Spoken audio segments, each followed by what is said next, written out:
Welcome back to the finale of Corpse Factory.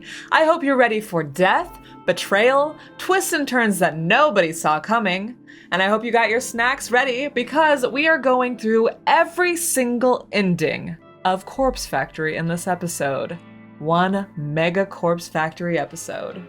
And as usual, all the regular trigger warnings with this game. But let's go ahead and dive on in. Here we are again. Episode, 14, 15? I'm not sure at this point, but in the last episode, we just lost Kojiro. And if you haven't seen the chaos up until this point, then you should definitely go back and watch, because nothing is going to make sense, because there have been so many twists and turns that I never saw coming, and now we're here on Act 3 as Aoi Satou. I'm so mad. I really wish I could scream at him. I really, really, really want to scream. But he's one of my best customers. I just wish he would take the rules seriously. I said no free refills. The squeak of my voice surprises even me. Gosh, I've never yelled at a customer before. It feels so liberating. I feel free. The customer hangs his head. He looks as guilty as I feel on the inside. Oh gosh, I shouldn't have raised my voice at him. Stupid, stupid, stupid. I'm going to get fired for this. I just know it. Sorry, Miss Aoi. I'll never ask again, I promise. Make sure you don't. That's it. Don't let him see you back down. Be firm, girl. Stand up for yourself. The customer scurries away and I nearly faint from the adrenaline pounding through me. What a rush. I can't believe I didn't back down. Deep breaths. Deep breaths. When I feel like I've calmed down, I fetch a cloth and begin to wipe down some tables. This place hasn't been too busy lately. I still shake when I think about the incident last month that drove away a lot of our customers.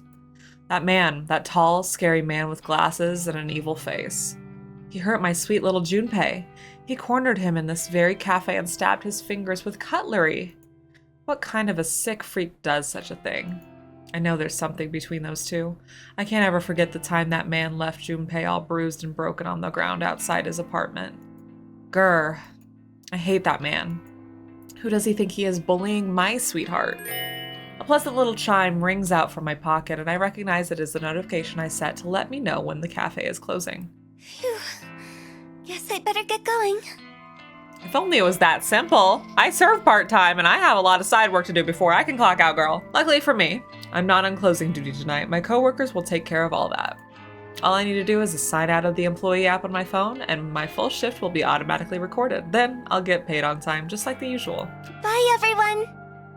I wave farewell to the other girls and duck out the front door. As usual, my cute little honeybee is awaiting me outside. Sup, baby doll?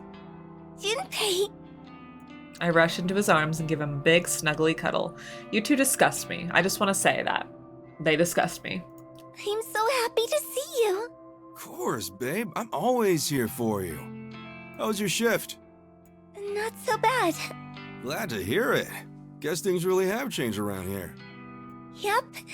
It's so much better since the old manager left. Well, that's good at least. Good, good. You come tell Junpei if anyone else gives you trouble, yeah? I will. I nuzzle into his broad chest once more and immediately feel safe and warm. Can I come back to your place? Yes. He holds my hand and leads me toward the train station. I'm so excited to be with him again. Would you like tea, my dear? Whoa now, Sugar Plum. You've been serving drinks to people all day. You go kick your feet up and I'll do the brewing. Junpei is so thoughtful. Every word he says makes it clear how much he cares for me. Thank you. I heed his instruction and nestle myself comfortably into the sofa. As I wait for him to finish up in the kitchen, I scroll through my noise feed.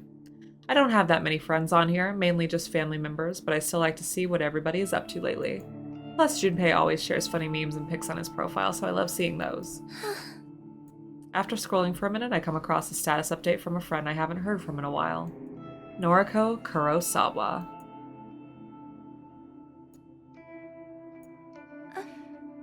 What does that mean? HEI 3. Her entire post is short and meaningless. It just says HEI 3. What on earth could she mean by that? When was the last time I talked to Noriko anyway? She used to call me all the time. I used to call her too. But somewhere along the line we fell out of touch. After I introduced her to Junpei, I kind of got the feeling she was jealous. Jealous. Noriko always had feelings for me. Maybe being introduced to my boyfriend really hurt her. Oh, now I feel terrible. Your tea, my love! Junpei sets down 2 teacups on the small coffee table in front of the sofa. Steam rises slowly from both cups. The sight and scent immediately relaxes me. Thank you, Pumpkin. Junpei scoots onto the sofa right next to me and he leans his head on my shoulder. I raise a hand and run it through his hair as I continue scrolling through noise with my other hand. A post from a guy I went to school with, Shinya Fujikawa, grabs my attention. One step closer to solving the mystery of deaths around Tokyo. Helping my father collect evidence from the crime scenes. It's like a dream come true. Thank you, father. Interesting. I think Shinya always wanted to be a detective. Come to think of it, we were supposed to work together at Temujin. Shinya lined up a job for me and I... Who's this dude? Junpei's gaze is fixated on Shinya's profile.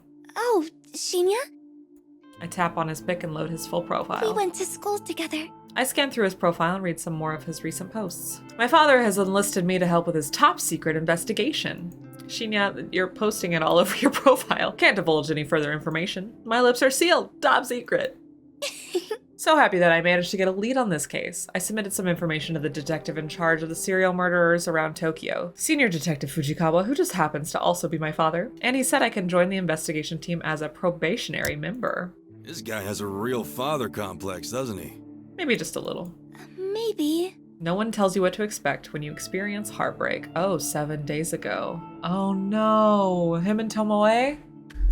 No one tells you what to expect when you experience heartbreak. No one tells you how hollow and empty you will feel. It's important to throw yourself into your work. I will do so. Heartbreak? Something about this dude tells me he's never had a girlfriend in his life. Aw, Shinya, what happened to Tomoe? I wonder. What happened to Tomoe? Is Tomoe okay? Farewell, my love. I'm sorry I couldn't be the man you wanted me to be. Ah, Shinya. To Tomoe Watanabe, my soulmate, my other half, my one and everything. Please forgive me. Jeez, have some dignity, dude. What the hell happened? Wow. He really likes to share everything, doesn't he? I swear, he never used to be this dramatic. Junpei yawns and puts his arm around me. A classic move. He's so sweet and romantic. I put my phone down and snuggle into his body. He's like a big, soft teddy bear. I should get going once I finish this cup of tea. Really? Do you have to go? Yeah, sorry, babe. I gotta check in on Mom tonight. Mom. Oh, okay. You'll be okay, right? The thought of being alone forms a pit in my stomach. Don't worry. I'll help you out before I leave. Thank you. Junpei takes one last sip of his tea and gets to his feet. I'll check the usual stuff. Yes, please. He walks behind the sofa and ruffles my hair with his rough hand. The bandages wrapped around his fingers feel coarse against my scalp. As he wanders across my small apartment, he calls out to me. Oven and stovetop are both switched off. The kitchen tap is off, no drips. He moves into the bathroom and his voice echoes against the tiled wall. Tap is off in here too. And the shower is off. Finally, he moves to the front door. I'll lock this door properly when I walk out. You just have to put the deadbolt in place, okay? Okay. Thank you. Anytime, sugar. I'll see you tomorrow, okay? Okay. Love. With that, Junpei walks out the door and closes it behind him. I quickly dash from the sofa to the door and slide the deadbolt into place. All done. The door is locked. The door is locked. The door is locked. I take a deep breath and tiptoe back to the sofa, then collapse onto it. Junpei is so good to me. Here we go! I need the details! I need the details! He truly helps me out. When I'm alone, I find it so hard to be sure that everything is in order. I can't sleep or leave the apartment if there's a possibility that I've left a tap running or an appliance switched on. I can't relax if I think the door might be unlocked. I have to check things again and again until there's no shadow of a doubt that things are the way that they should be. I don't remember when this obsessive-compulsive behavior first started, but I've been battling it for as long as I can recall. At the very least, when Junpei is here, he checks everything for me. He's so good to me. It saves me so much time and stops me from having to stand in front of the kitchen sink for 5 minutes, constantly checking and double-checking if the tap is running. Logically, I know it's easy to see if water is flowing from the faucet. You can see it, you can hear it, and you can feel it if you slip your hand underneath the flow. But logic rarely applies when I find myself second-guessing my own senses. I can glance at the faucet and tell myself that it's been turned off properly, it's not dripping. But when I turn away, what if I'm wrong? What if it's actually still running? I feel like my mind is betraying me. I feel like I can't trust anything I see or hear. When in doubt, it should be a simple matter of just quickly checking one more time. But the more I check, the less certain I become. And it's just not the faucet I have trouble dealing with. It's nearly everything. I unplug appliances from the power sockets to make sure they're definitely not still running. I flick light switches on and off 20 times in a row to ensure I haven't left a bulb on when I leave a room. I open and close doors repetitively. And locks are the worst. I have to examine them from every possible angle to convince myself that no one can possibly break in. My condition is completely and utterly fucked up. Struggling against it has caused other horrible afflictions to evolve inside me. Anxiety, depression, self-hatred. I just feel like I can't do anything without the shadow of my compulsive behaviors looming over me and controlling me, and so tonight, I decide to sleep right where I am, here on the sofa. Getting up and going into my bedroom is too much effort. Sleeping where I am is just much, much easier. I begin to drift off, my face planted against the sofa cushion, my legs draped over the armrest. September 21st, Monday morning. I'm thankful I don't have to work at the maid cafe today. My neck is a little sore from a terrible night's sleep, but I won't let that get me down. It's Monday, the start of a fresh, brand new week. I've got lots of exciting things to look forward to.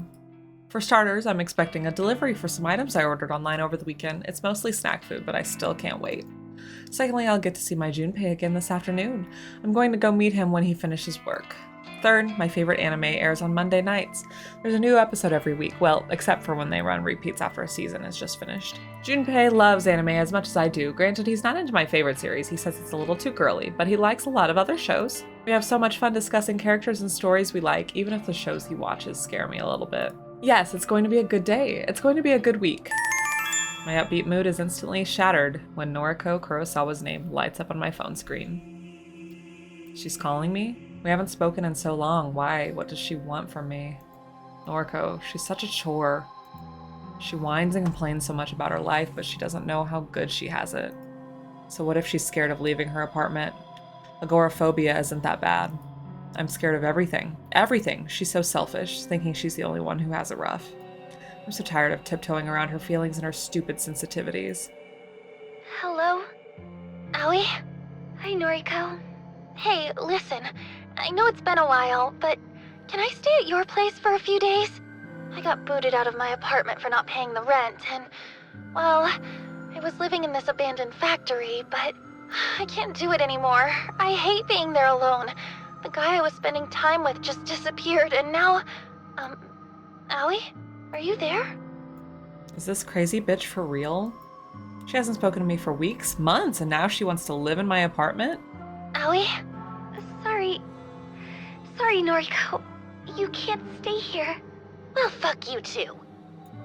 My phone beeps twice and the call abruptly ends. What the hell is her problem? Before I can even blink, she calls me again. I'm hesitant to answer this time, but... Noriko? Sorry, I overreacted. I think I'm in trouble. I think Corpse Girl is trying to kill me, and I need somewhere safe to stay. Corpse Girl is trying to kill her? I think Noriko has finally lost the plot. Whatever sliver of sanity she once held onto has finally slipped between her fingers. Noriko, Corpse Girl isn't trying to kill you. What? How would you know? You are Corpse Girl. Remember? What? How do you... I'm the one who wants to kill you. I'm going to fucking murder you in your sleep. Noriko's silence convinces me that her memory is returning. Perhaps she called me in some delirious state or because of some fever dream. Shit. The call disconnects and she curses. That stupid bitch, did she seriously forget who she was talking to? I've had it up to here with her. As soon as Junpei works out the location of her factory, I'm going to go there myself and slit her throat open with my fingernails. I'll let her bleed out all over me and tell her that she never meant a thing to me. I don't care how much she loves me. I'll end her life quickly before she has the chance to confess her feelings with one last gasping, dying breath. Once Noriko is dead, the human removal service will no longer have any competition, and I'll finally be able to take her place as Corpse Girl. Well, there it is. There's all our answers. What? There's still so many unanswered questions, though. Apparently, Noriko doesn't know about Kojiro's death, but apparently Noriko forgot that Aoi was trying to kill her. Like, and Aoi is the human removal service. Like, what?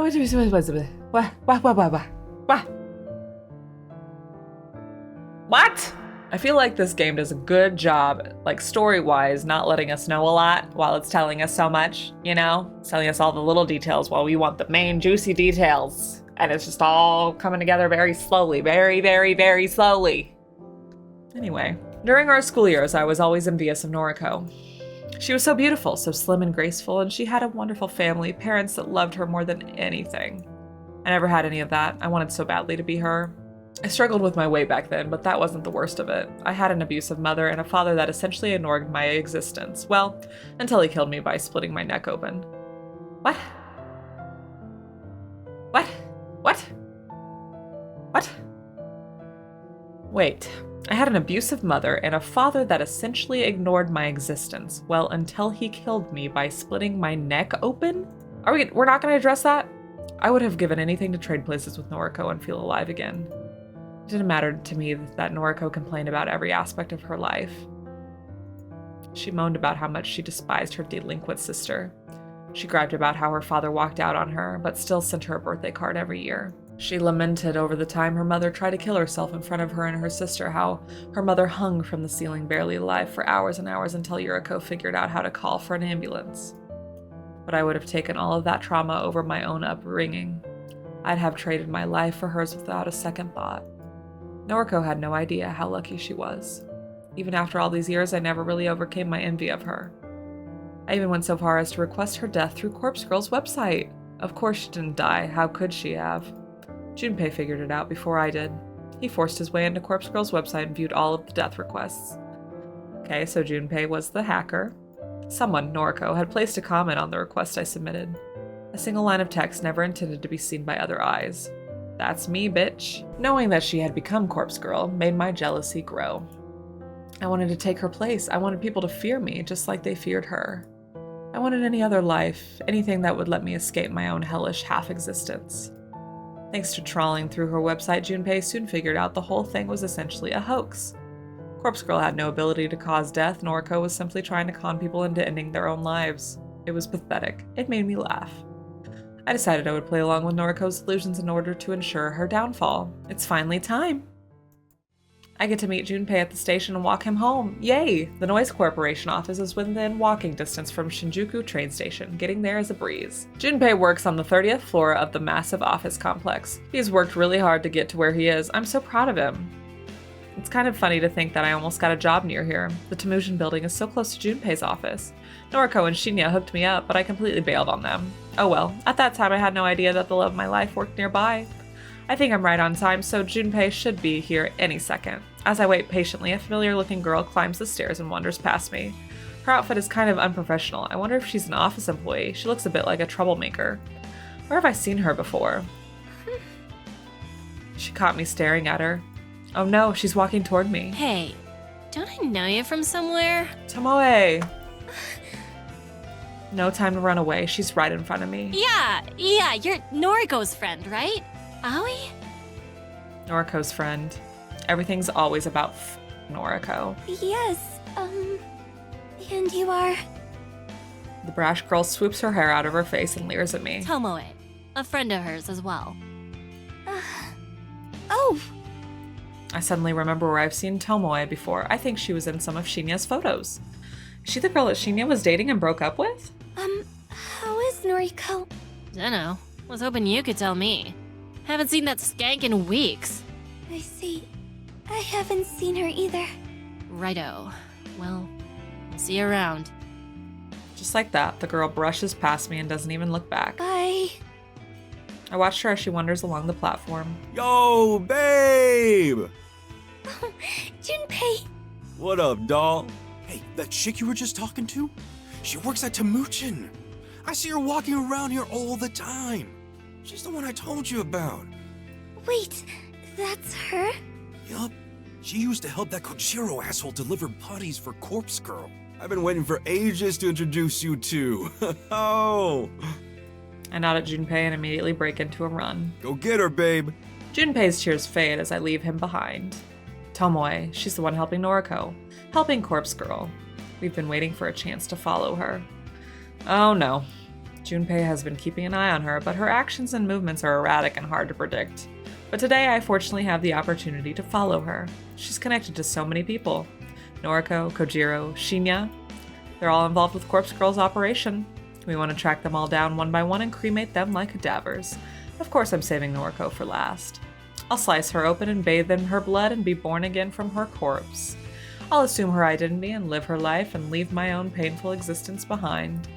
I race along as fast as my legs will let me, my feet pound against the train platform, and several people passing by stop to watch me out of curiosity. As long as Tomoe doesn't notice I'm tailing her, then I don't care who sees me. I follow her all the way to the end of the platform, then I blend into the crowd as we board the same train. Oh no. Oh, Tomoe, you better beat this bitch up. I said it. I don't regret it. I knock on the door to what I can only assume is Tomoe's apartment. She answers after just a moment and shoots me a quizzical look. As soon as the door is all the way open, I dash forward and slam into Tomoe with my full force of my tiny body. What the fuck? We tumble into the apartment, though Tomoe doesn't even lose her balance. She's a lot bulkier than I am. She absorbs most of the impact and manages to remain standing. Ah! She grits her teeth and plants her hands on my shoulders, only to push me back with a mighty shove. What the fuck are you playing at? He just tackled me! I swing a fist at her face. She catches me off guard when she sidesteps my punch and brings her knee up into my gut. I reel back, but the injury doesn't bother me. Take that, you dumb skank! I'll teach you to attack me! I don't care if you're Noriko's friend! I'll put you in the fucking ground! Do it, Tomoe! Do it! Her long fake nails rake across my face and blood pours from my torn skin. But I stand firm and stare her down. You're allied with Corpse Girl, right? Is that what this is about? I don't give a shit about all that anymore. It's all behind me. You know Corpse Girl's identity? Of course I do. Why? Are you curious? Got someone you want to have killed? No. I know that it's Noriko. You're damn right.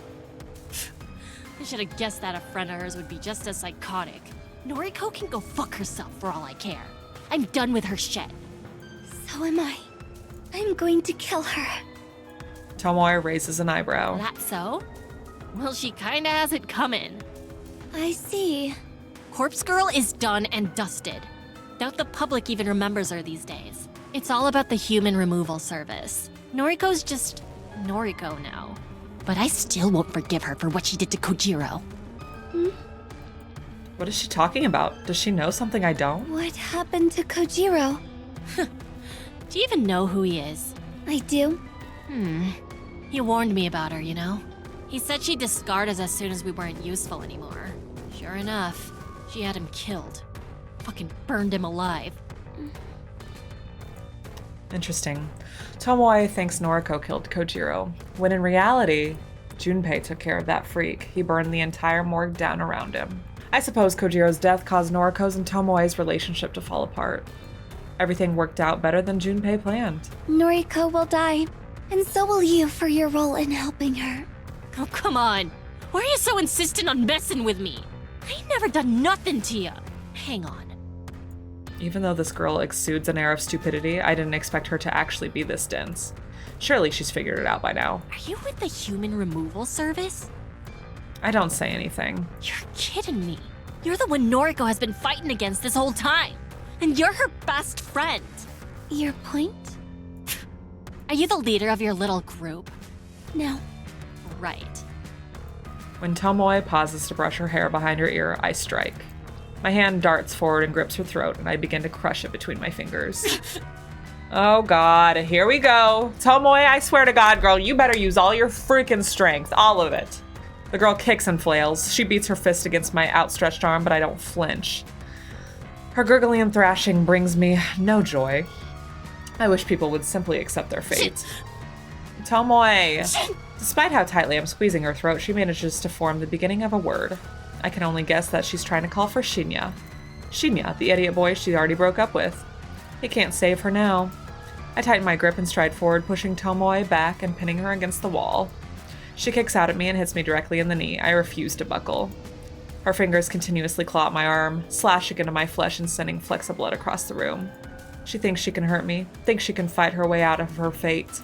But nothing she does will ever injure me. You can't hurt the dead. What the hell? This thought repents in my mind as my face crashes into the floor. Yeah! A ringing sound in my ears causes me to question what just happened. The residual shockwaves of a dull impact to my skull flow through my head. I wouldn't call it pain or even an ache, just the sensation that something collided with me. But I'm already on the floor, my lips pressed against the hardwood, my eyes twitching and examining shards of pottery falling to the floor around me. A blanket of darkness descends over me. I hear the ragged sound of Tomoe breathing and someone's voice asking, "Are you okay?" But the question isn't directed at me. I don't think anyone cares that I'm lying here in my own blood. Oh my gosh. What is happening? I can't count how many movies I've seen where characters claim they've had an out-of-body experience. I've heard the stories in real life too. People on the brink of death or unconsciousness tell tales of how they could view their own body from a lofty spiritual perch. I never put much stock into such nonsense. How can someone dead or dying view the world with any form of clarity? When I died all those years ago, I didn't experience any such thing. It was kind of disappointing even though I didn't expect much. Being clubbed across the head in Tomoe's apartment was a completely different experience than the time glass shards pierced my neck. I feel like I'm teetering on the edge of consciousness. Withering around on the hard floor, I can see some light, some blurred shapes, and I can see my body down below, my body, delicate and frail and slowly decaying. I don't get it. Why would I have an out-of-body experience now of all times? I sure as hell didn't experience anything of the sort when my father slit my neck. So why now? I wonder if any of the victims ever suffered from hallucinations like this before dying. Did Katomi Ida and all those people on the train platform experience this after I cut them open? What? Did they also helplessly look down on their own bodies from above as the train screeched past? Emi Katsunu. Boy, did she scream when I pushed her over the balcony railing. What? Did her spirit leave her body to look down on her splattered corpse? What about the other nameless souls I've claimed from Noriko's website?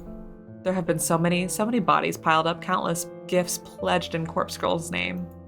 I didn't kill them because I wanted to shed blood. I did it to delude Noriko. That was the goal at the start anyway. Noriko never caught on to what I was doing. She took all the credit thinking she was some all-powerful being in control of the fate of her victims. She never even tried to understand the truth. I slaved away for her, cutting and strangling and slashing and slicing. I piled up bodies for Noriko, but Corpse Girl claimed all the kills. It was a pointless endeavor. I think she would have spiraled into madness even without the power trip. I suppose it doesn't matter now. Things have changed. My only focus now is to kill Noriko. I should have done so right at the start. I'll kill her for wasting my time. As I look down on my body below, I see a girl too scared to go on, too scared to struggle anymore. It's a shame. If I wasn't killed years ago, I might have had the chance to live a normal life. Well, there's nothing else for it. I feel my spirit returning to my body. It's a strange sensation because I know I'm not returning to life. How could I? I've been dead far too long. I don't understand. I don't understand. My only chance is to claim Noriko's life for my own. I'll become her and discard this rotting, walking corpse. What? September 22nd, Tuesday morning. I can hardly see without my glasses. Everything's blurry, foggy, lacking a solid outline. Colors bleed into other colors. Blue blends into purple and yellow melds into brown. It doesn't help that I'm partially colorblind. Never had much luck telling red and green apart anyway. Without my glasses, I'm practically blind, helpless. You're finally awake. Fucking skank. She spits at me and her filthy saliva drips down the side of my face. It's warm. I try to lash out at her only to find my arms have been bound on my side. I try to scream out, but my mouth is gagged with what I can only assume is a sock. I try to lunge forward, but I'm strapped tightly to the wooden chair I'm sitting in. I can't believe this.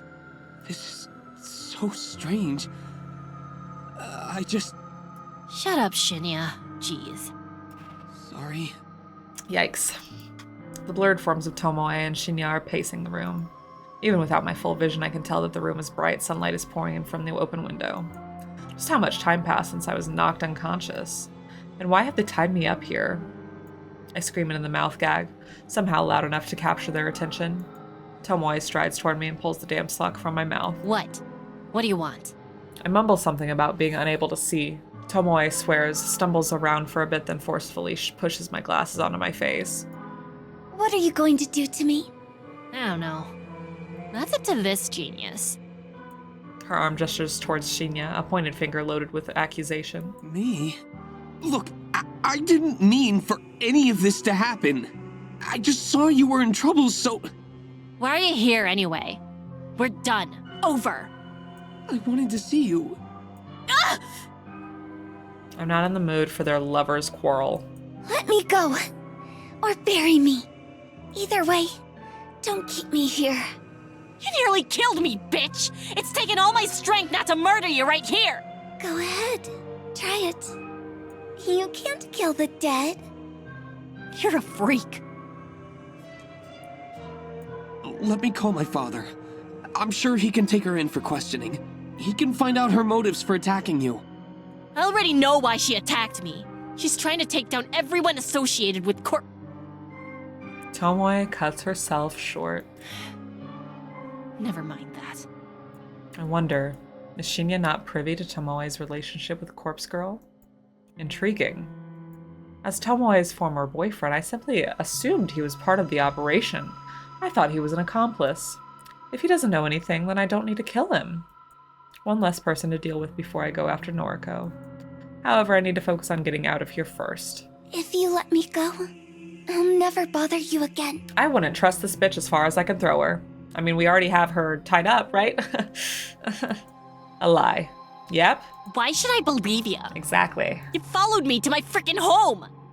I'm sorry. Lie. Then I'll exchange information for my release. I'll tell you anything you want to know. Lie, lie, lie. Like I care! I'm done with all the shit between Noriko and you! Noriko? Has she got something to do with this? Shut up, Shinya! Shinya. Perhaps he's my ticket out of here. I turn my head to him and wait until he looks directly at me. Shinya, I'm so thirsty. Can I have some water? He pauses, but since Tomoe doesn't interfere, he ducks out of sight. He returns within seconds, holding a half-filled cup out to me. Here. I bob forward as best as I can against my restraints and take a sip of the lukewarm tap water. Thank you. It's worth noting how easy he is to manipulate. He's the complete opposite of my Junpei, who is strong and independent and doesn't let anyone mess with him. So, about my offer, will you let me go if I share information about the human removal service? Shinya's face turns pale. The human removal service? That's... I really couldn't care less about all of that. I told you, I'm done with everything.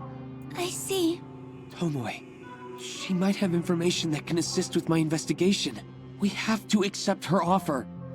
Oh, please. You're no cop as much as you fancy pretending to be one. I already told you that Father accepted me as part of the investigation team. You're a hack, a wannabe. Why can't you just be happy for me?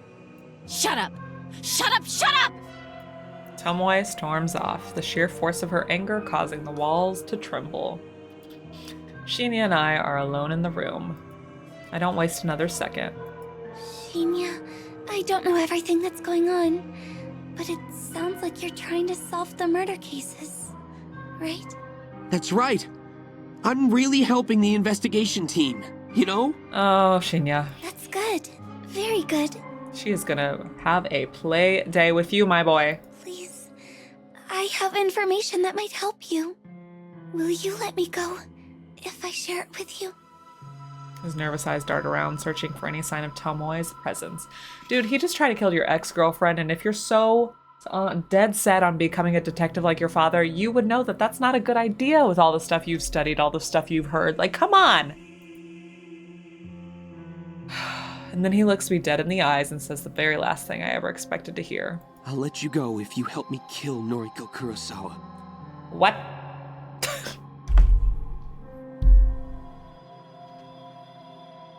What? What? This What? is your apartment? Oh my god. What the hell? Yes. Please forgive me for intruding. Shinya bows politely and removes his shoes. He places them carefully in front of the doorstep and takes a stride forward. He takes a good look around before turning to me. You have a nice place. Oh, please, I wish he would cut the formalities. We're here to discuss serious business. He's acting like we're new co-workers or something. I walk over to the door and make sure it's fully closed. I slide the deadbolt into place. The door is locked. I whisper this under my breath so Shinya can't hear me. The door is locked. Repeating phrases like this has become a sort of mantra. It helps me concentrate. When I'm about 90% sure the door is actually locked, I wander back to Shinya. It takes all of my willpower to refrain from turning back and checking once more. Thankfully, Shinya distracts me from inner turmoil. Is everything you told me true? I want to make sure I have all the facts straight. Here we go. Yes, it's true. All of it. I doubt it. Truth intermingled with lies is still the truth, right? I looked out when Tomoe left the two of us alone in her apartment. If I had had to explain things to her, I would have had to give her inside information on the Human Removal Service's operations. Anything less could have clashed with her existing knowledge and caused her to doubt me. But since I only had to explain things to Shinya, I had already determined that Shinya wasn't in the loop, so I concocted a convincing lie in order to secure his cooperation. And he bought it. Just want to get my head around it. Noriko Kurosawa is Corpse Girl.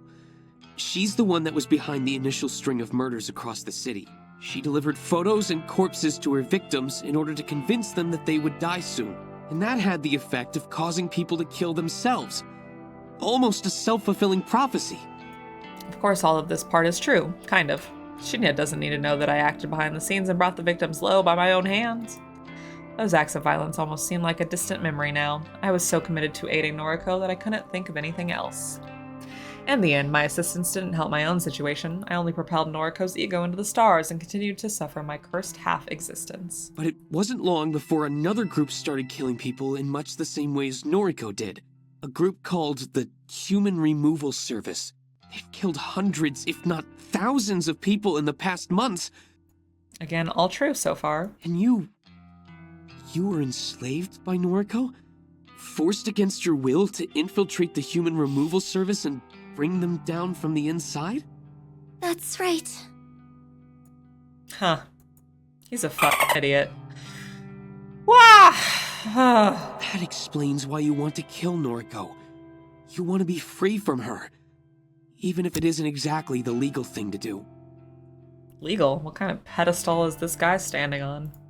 He specifically requested assistance to do the exact same thing. He wants Noriko dead just like I do. But if I remember correctly, you only managed to learn one important thing about the Human Removal Service, right? Convenient. Yes. The group is made up of dozens of members. Dozens of people that all masquerade as the leader known as the Herald. There's no single person responsible for the murders. It's the joint effort of a large group, all striking across the city simultaneously. I don't think so, honey. I think you're looking at the Herald. Am I correct? I don't think so. And there's the real kicker. He's absolutely spot on. I didn't mind sharing this tidbit of information with him. It does nothing to assist with his investigation. And wrapping the lie that I was Noriko's lackey in a blanket of truth makes everything all the more convincing. Yes. That's right. Okay, so I guess there are a lot of people doing stuff for the Herald, including Aoi and Junpei. Phew, okay. I think I understand everything. Thank you for your help. There's one thing I'm not entirely comfortable about. Shinya hasn't been forthcoming with his reasons for wanting Noriko dead. If I don't air the question, I feel like he will never address it. Can you tell me why you want to kill Noriko? He tries to back away from the question by twiddling his thumbs and pretending to examine the nearby wall. Shinya, I need to know. Otherwise, how can I trust you? Trust. It's a word that has always made me laugh. How can I trust anybody? I couldn't even trust my own parents, the people who swore to raise and protect me. My mother hit me when I misbehaved, when I overslept by 5 minutes or raised my voice ever so slightly. I was a child. How could I ever trust her not to lash out at me? My father. How could I ever trust him after he killed me? And Noriko. Noriko, the one friend I opened up to, the one person who knew all about my struggles. She betrayed me. She kept her perfect life out of reach, taunted me with it, dangled it in front of me like a carrot on a string. And when I asked to share her life with her, she completely misinterpreted. She told me she loved me, told me she wanted to be with me. She wanted to shower me with gifts, hold my hand, be intimate with me. She wanted to be my girlfriend, but how could I ever be intimate with her after what I went through? She didn't understand me. She didn't understand that I wanted to be her, not be with her. She wouldn't trade lives with me, so how could I ever trust her? Aoi and Noriko, you're both messed up in the head. You both needed therapy for your severe, severe trauma. And you both were striving to be like each other. Be each other, literally. How could I trust her when she said she loved me, but wasn't willing to make a sacrifice to make me happy? Everyone is full of shit, and I'll never trust anybody again. Junpei spends every day trying to prove his love to me. He assists me with my compulsive behavior. He helps me do my shopping. Helps me keep my apartment neat and tidy. Do I trust him? No. I know what he wants from me. He's no better than Noriko. He's willing to jump through hoops for me in the hope that he'll eventually conquer my flesh.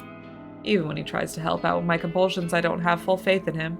He takes it upon himself to complete my checklist of rituals in order to spare me the stress.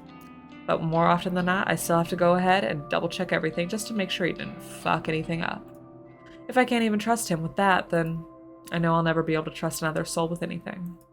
Looking at Shinya now, pacing nervously around my apartment, I decide to not put any stock into what he says next. There's no way in hell that I'll believe whatever comes out of his mouth. Noriko is my friend, but my father, Chief Detective Fujikawa, in case you didn't know, Everybody knows. has declared her the prime suspect of our investigation. Thing is, Father isn't the most lenient person, and he's been cracking under stress lately. If he finds Noriko, if he arrests her, there will be no trial. She'll simply get life behind bars. Guaranteed. Shinya hangs his head and I hear a quiet sob. Is that our country's idea of justice? She doesn't deserve anything less than death for her crimes. Alright, Shinya. Letting her live safely behind bars isn't a punishment. It's an act of mercy. I want to ensure Noriko receives true justice, fitting judgment for the lives she destroyed. What he's saying just doesn't add up. How does he know she won't receive the death penalty? It's true that it's not a common punishment, but it's still legal in this country, especially so for cases of mass murder. Does Shinya have information that I don't?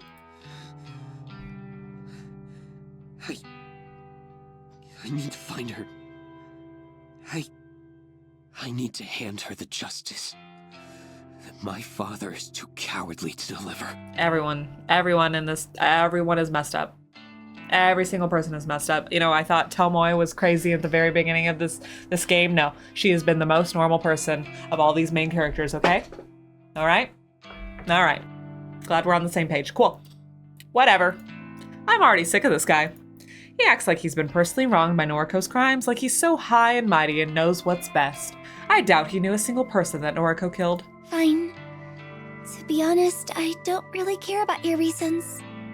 As long as you want Noriko dead, then our goals are the same.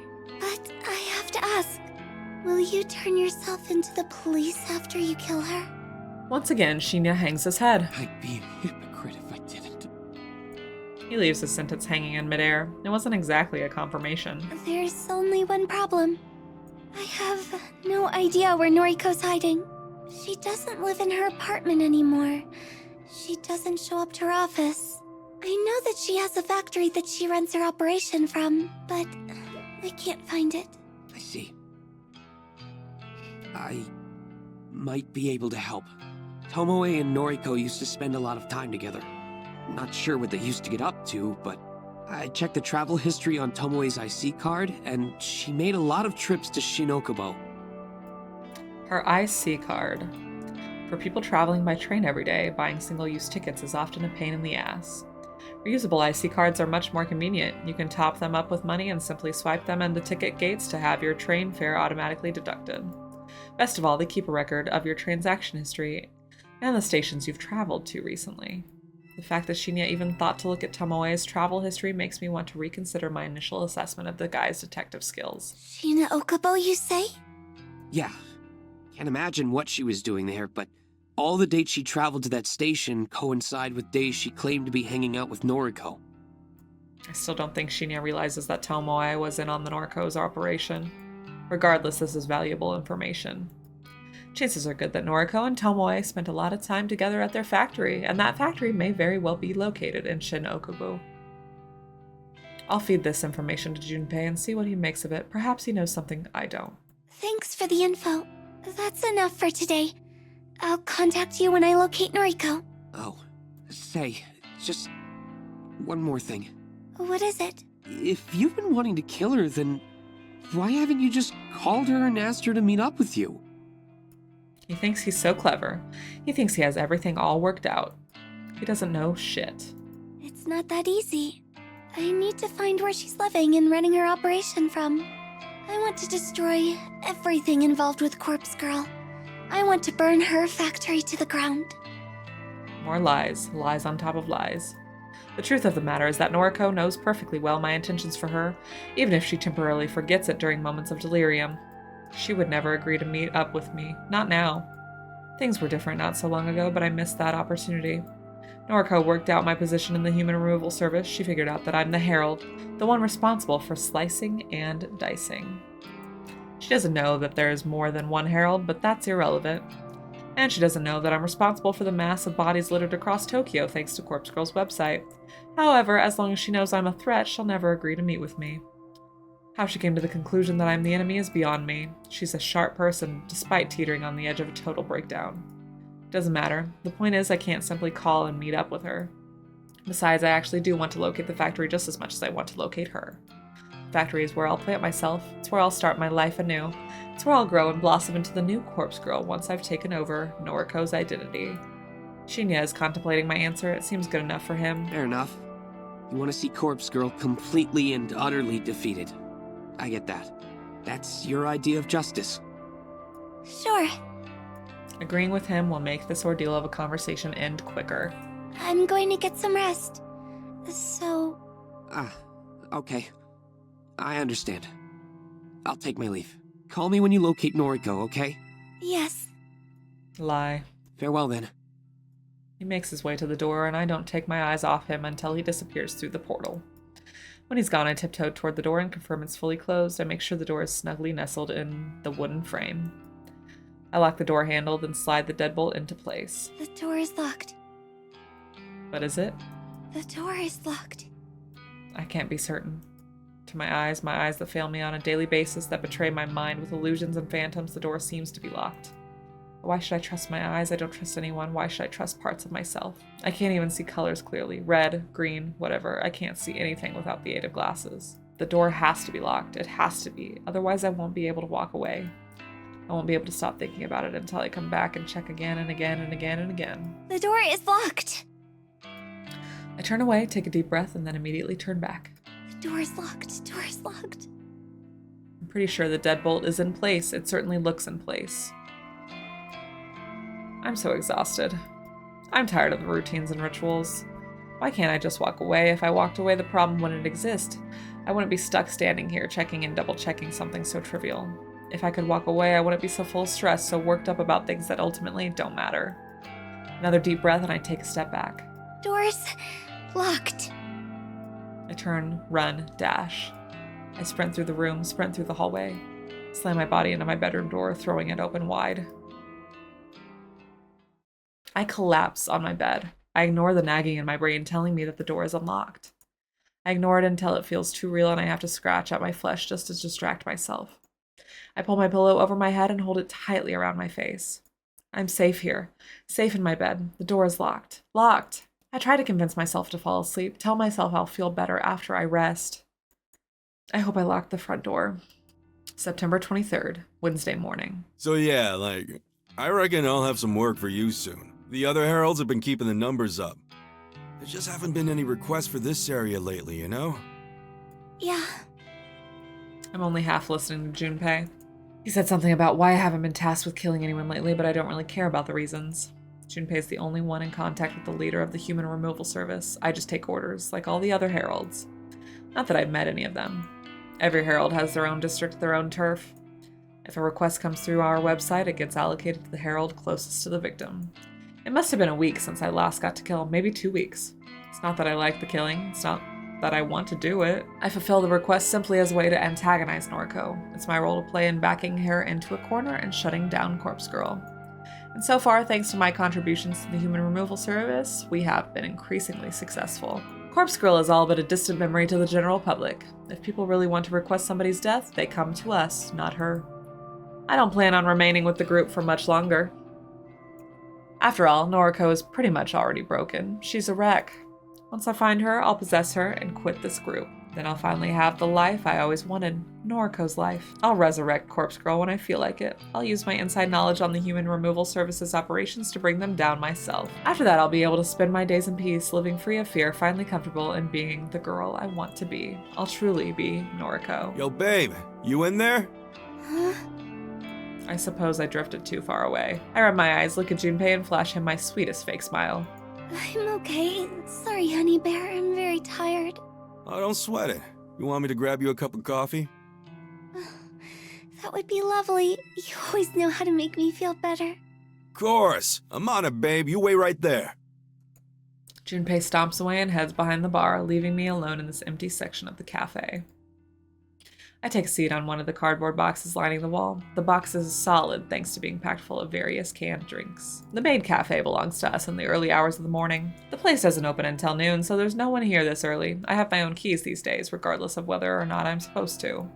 Junpei suggested we use the place as a makeshift base of operations after I decided I was going to continue working here. That was some time ago now. Originally, I truly had planned to quit. I was going to work with Noriko. My manager at the time used to drive me insane. I couldn't wait to get away, but after I killed him, things here weren't so bad. The new manager is great. He doesn't pressure me to work shifts I don't want to. He doesn't let customers take advantage of the staff. Neither the new manager nor the other staff members care that Junpei and I meet up down here. It's not like we leave any incriminating evidence behind either. It's simply an easy place for us to meet up and talk since Junpei lives so far away from me. The added benefit is that we have access to cheap drinks and food thanks to my employee discount, so hanging out here is actually quite pleasant.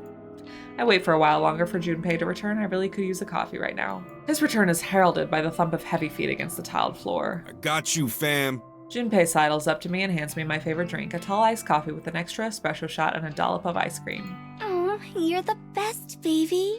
Yeah, I know it. He giggles in his insanely irritating high-pitched way and begins to chug down his own latte. So I wanted to ask you a favor. Anything for you, honeybee. A tuft of milky foam sits on his top lip and I have to hold myself back from stabbing him in the face. Okay. Noriko apparently spent a lot of time in Shin Okubo with her accomplice Tomoe. Shin Okubo, huh? Good old K-Town. What'd they go there for? Karaoke? Doubt it. Noriko sounds like a drowning cat when she sings. Then what? Well, I'd like to think that's where the factory is located. Oh, gotcha. Ooh, you could be onto something. A trip from Kojiro's morgue to Shin Okubo wouldn't take that long. Since they used to move a lot of bodies around, it's definitely a viable location. I agree. Right on, I'll look into it. I'll track down factories in that area and get my troops to investigate each one. I'm careful not to let him see me roll my eyes. By his troops, he means the guys he plays online games with, a bunch of teenagers that all look up to him because he's a top-ranked player. They're not involved with the human removal service, they're just pawns that Junpei uses to complete legwork around town. Sadly, they're happy to serve him because they all see him as their sensei. Cool. Let me know what you find out. I'm itching to get this all over with. My love. It's increasingly difficult to act pleasant around Junpei. My mouth tries to clamp itself shut every time I use a pet name or affectionate term. I know that my time to discard him is near. Once I become Noriko, then... You can count on me, sweetums. Now drink up and get your energy back. I take a sip of my iced coffee and can nearly taste it. Because my tongue is dead, the food and drinks I consume need to be extra strong or sweet for me to have a chance of enjoying the flavor. But Junpei doesn't know this. He just thinks I have a sweet tooth. He can think whatever he wants because I just don't care. A message from Junpei appears while I'm lying in the fetal position on my couch. Hey cutie, the guys checked out a bunch of factories yesterday. Got the location, hit me up. I have to read the message twice to be sure my eyes aren't deceiving me like usual. Does he truly have the location I've been looking for? I take a calming breath. I don't want to jump to conclusions, especially with something involving Junpei. He has the tendency to exaggerate and may just be trying to get me excited about some useless information. I send him a short reply requesting the info. The wait is agonizing. If Junpei pulls through for me here, I might finally learn Noriko's location. If it all pans out, then Everything could be over by tonight. It's hard not to get excited about the prospect. It's hard not to get ahead of myself. I could leave my death behind and never look back. I could become Noriko and live the happy life she has been keeping to herself all these years. Aoi, your lesson is going to be that, you should probably just learn to live with the life you got. Even if you think you're half dead. I don't think you're half dead. I still don't get that, but okay. The message finally arrives on my screen. It's an address, not that I expected anything else. A street name and a factory number in the Shinokubo area. One more message from Junpei comes through. My guys saw a chick matching Noriko's description inside that factory. They thought she was a zombie. Ha! Go check it. This is it. As long as this information is solid, I've located Noriko's factory. My entire body begins to shake. An icy chill washes over me as though I've just walked into a cold shower. It's a strange sensation for a dead girl to feel. Pain doesn't affect me, and yet the cold is something I can never banish from my bones. No time to focus on that. I have to stay calm, need to concentrate and pull myself together. I launch myself up from the couch and collect the backpack hanging over the coat rack. I unzip it, run my hands through its contents, and convince myself that everything I need is within. After swinging the bag over my shoulder, I throw open the apartment door and venture outside. The factory is a run-down mess. How anyone can live here is beyond me. I suppose I'll just have to find a way to make it feel like home. Maybe once I'm inside Noriko's skin, I'll be able to understand why she is comfortable here. Yeah, the more I look at it, the better it seems. This will be my home. I'll be Noriko and live here happily ever after. I'll sit back and enjoy the life that she has been withholding from me. Firstly, I need to find somewhere to change my clothes. I can't kill someone if I'm wearing my nice dress. That's just not acceptable. I did consider changing at home, but then I would have scored funny looks from people on the train ride over here. Is it strange that a dead girl fears entering a socially awkward situation? I always go out of my way to avoid uncomfortable situations. Perhaps that's just a remnant of the life I once knew, something that I can't quite leave behind. It's the same as my obsessive compulsions. They cling to me like carrion flies swarming over my corpse. I shouldn't be worried about any of those things, but dead or not, my mind can't just discard the anxieties that shaped my entire life. Wait, what am I doing? Why am I trapping myself in a pointless thought? My goal is right in front of me. Noriko is on the other side of that brick wall, completely unaware of what is about to happen. A heavy-handed slap to my face doesn't sting, but it causes me to reevaluate what I'm doing. Focus. First, I'll change into the gear provided to me by the human removal service. Then, I'll shimmy into the factory through an open window. I'll locate Noriko and drive a knife into her chest. I'll pluck her still beating heart from her body like a ripe strawberry, and then I'll carve my name into it, pulsating, blood-spurting organ. Noriko's life will be over, and I'll be reborn. I'll baptize myself in her lifeblood and become the girl I've always wanted to be. And I'll be happy. Happy just like Noriko. Honey, Noriko's not really happy. You two are a lot more similar than you would think. That smiling, carefree girl that I spent my youth with. The girl that faced her mother's attempted suicide with a stoic smile. The girl that didn't flinch when her father walked out. The girl that stayed inside day after day when the outside world just became too scary to face. The happy, carefree girl without a single real problem. She never knew how good her life was. She wouldn't have lasted a day in my shoes. I hate her so much. I'm going to become her. My backpack hits the ground with a dull impact. I tear my yellow sundress from my shoulders and let it fall to the ground just like a snake sheds its skin. The cool afternoon breeze bites at my naked skin and makes the tiny hair across my arm stand on end. Why can the dead feel the cold? Maybe because you're not dead, Aoi? The dead shouldn't feel anything. Yeah. I crouch and rummage through my backpack, withdrawing my change of clothes. Slowly, calmly, deliberately, I dress myself in the dark gear that marks me as a herald, one of many.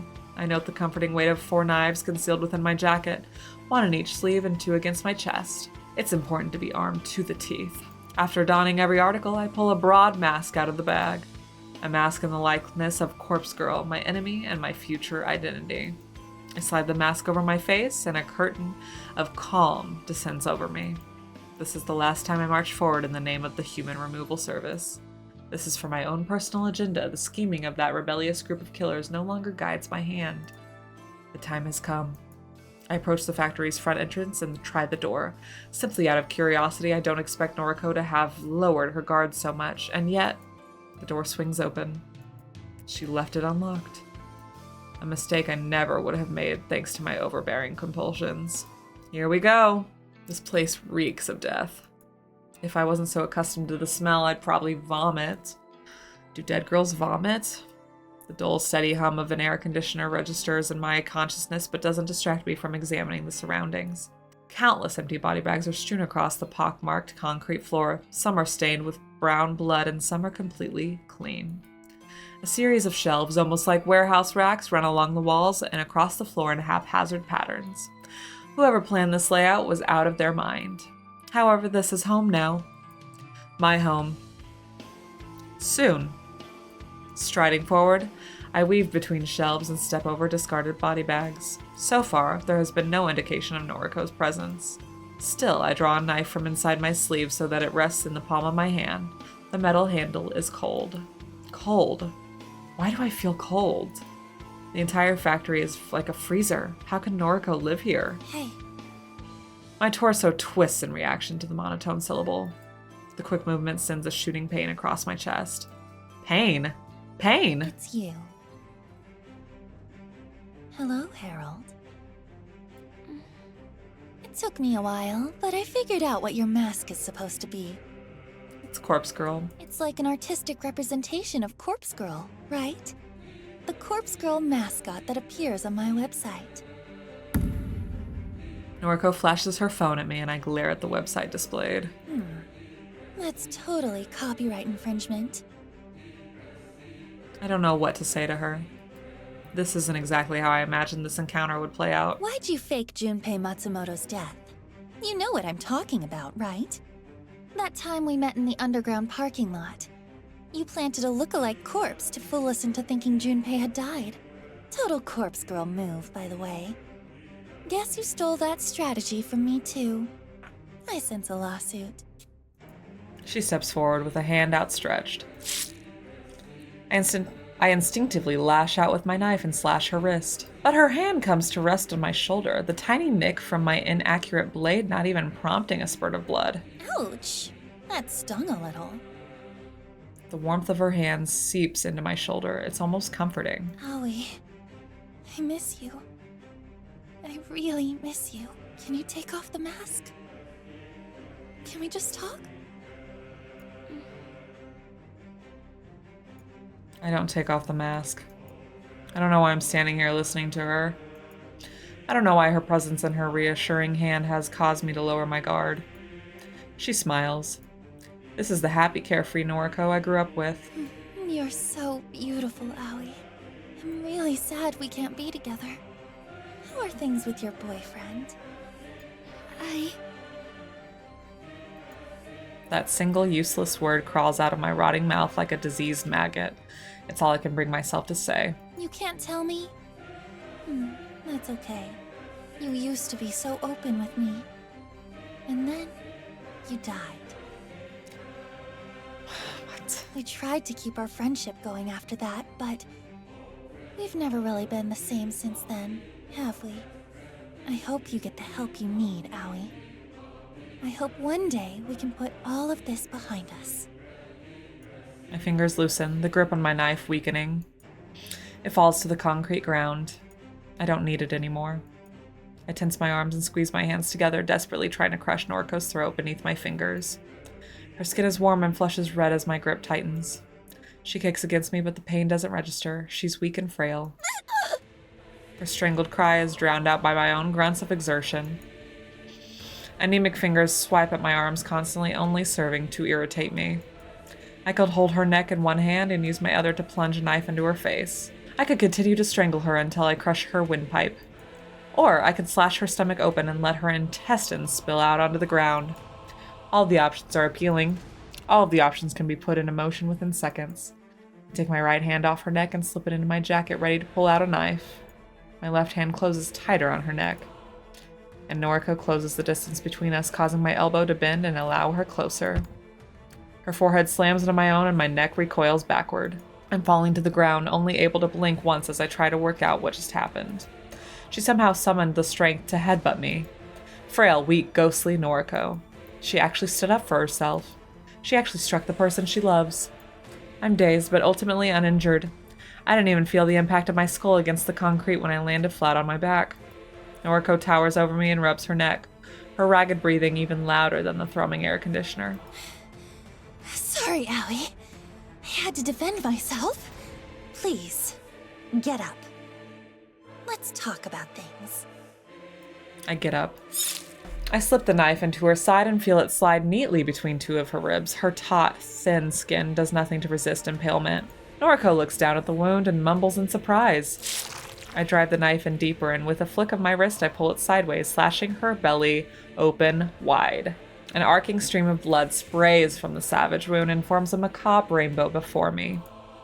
Noriko coughs and gags as she frantically tries to stem the tide of blood with her hands. Damn it!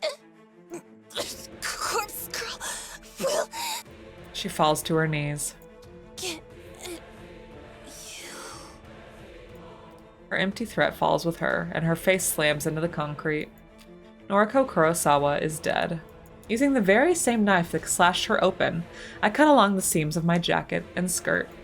I strip myself down with the blade until I am standing cold and naked in the factory. It doesn't take long to strip Noriko down as well, but I'm extra careful with her clothes, and I don't use the knife this time. I simply pull her dress up and over her until it slides free from her motionless body.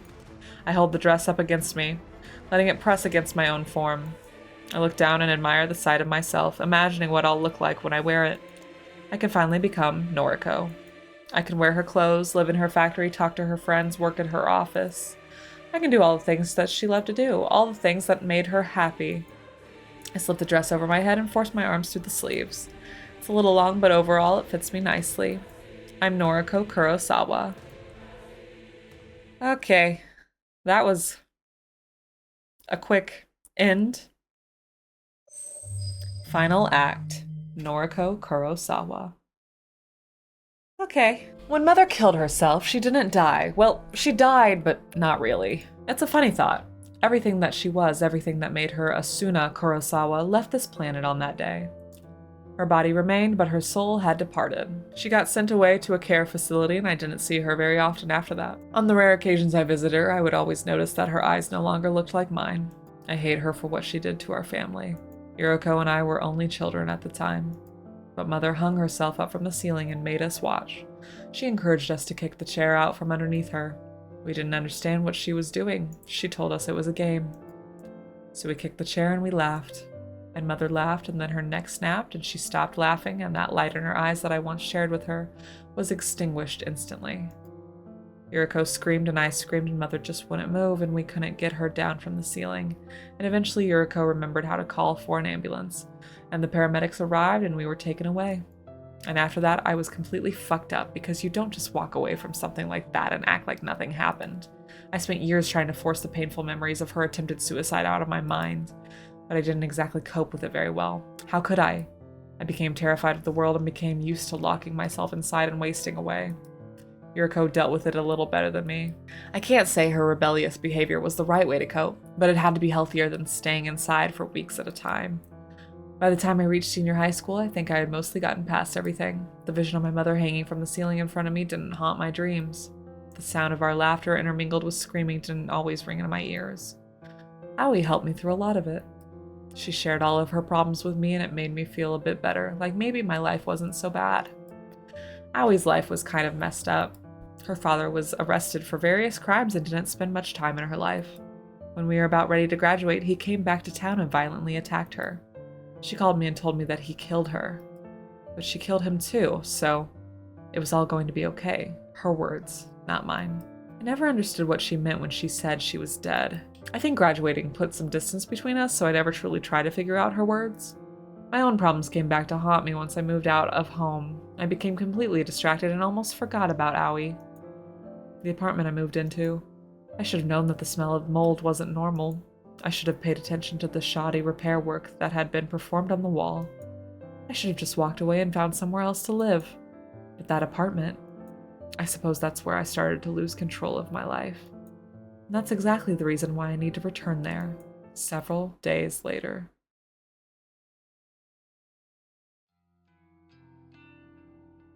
Looks the same as always. Is this really, what is happening? I'm not looking forward to climbing the rest of the stairs up to the apartment.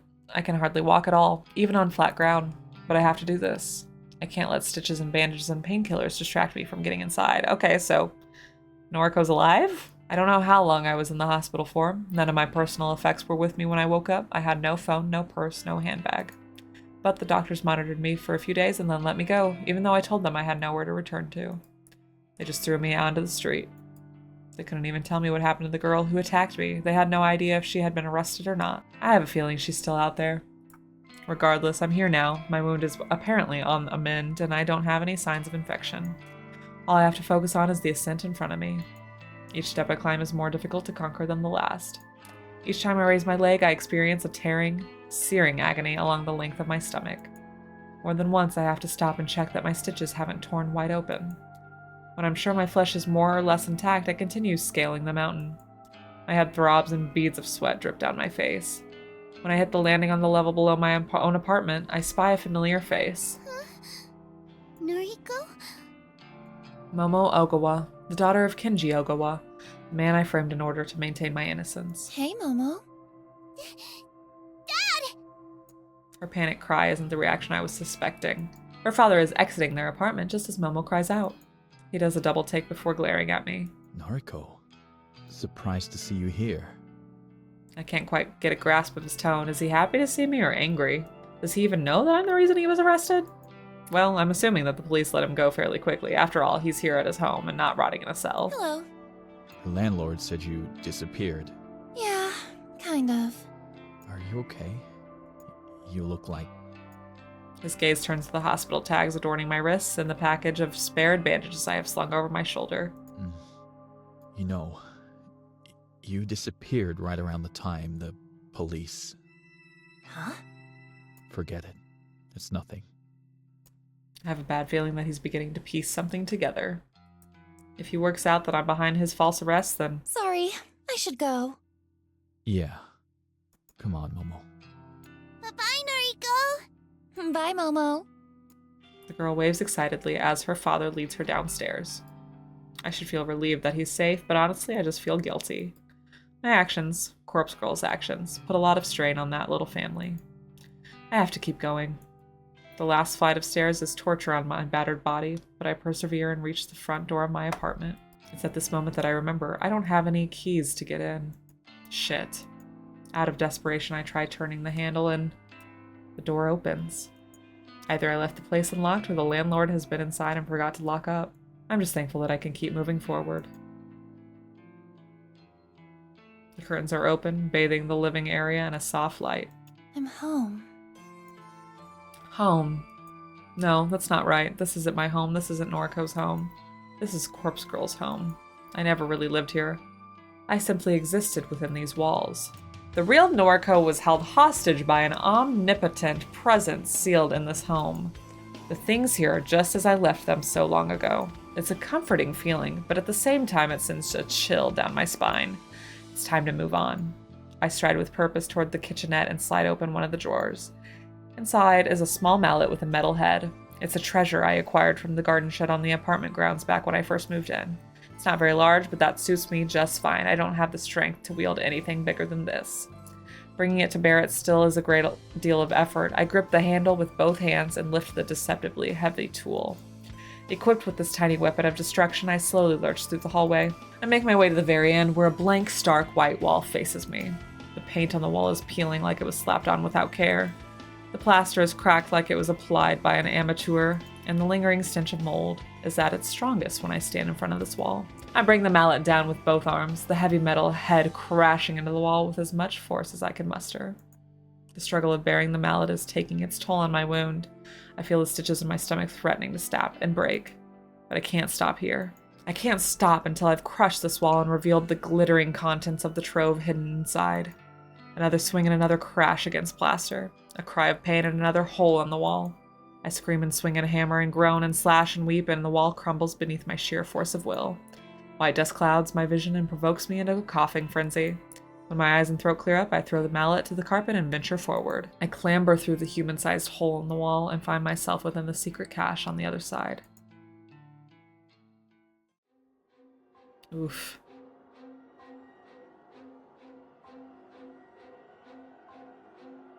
The stench assaulting my nostrils no longer disguises itself as mold. It's the fetid malodor of rot and decay. The inimitable trademark of a decomposing corpse. I spent so long fooling myself into believing it was nothing concerning. I spent so long pretending that a corpse did not live within the walls of this apartment.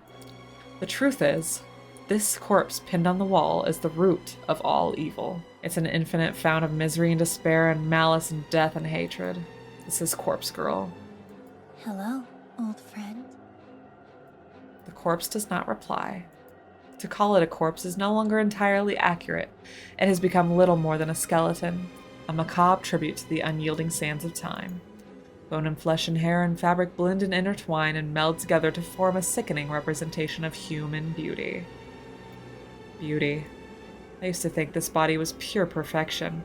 Back when the corpse was more or less intact, it was the image of a gorgeous, vibrant young woman. I aspired to become just as beautiful. Slender, elegant, graceful, with pale skin and dark eyes.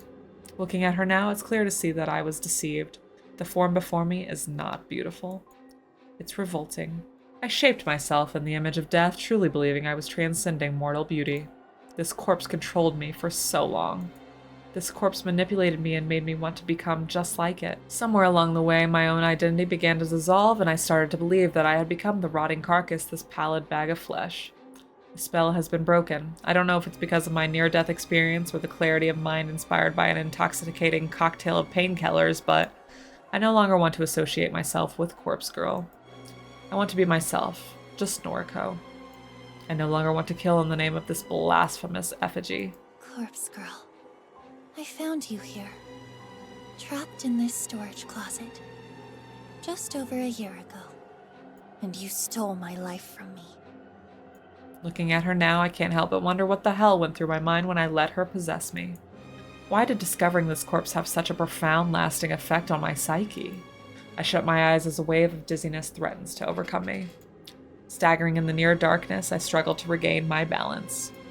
I had blocked out the memory of discovering this corpse for so long I refused to acknowledge it ever happened. The crystallized fragments of that forgotten memory have finally breached the surface of my consciousness. I can finally recall the event thanks to the clarity brought about by my current state of mind.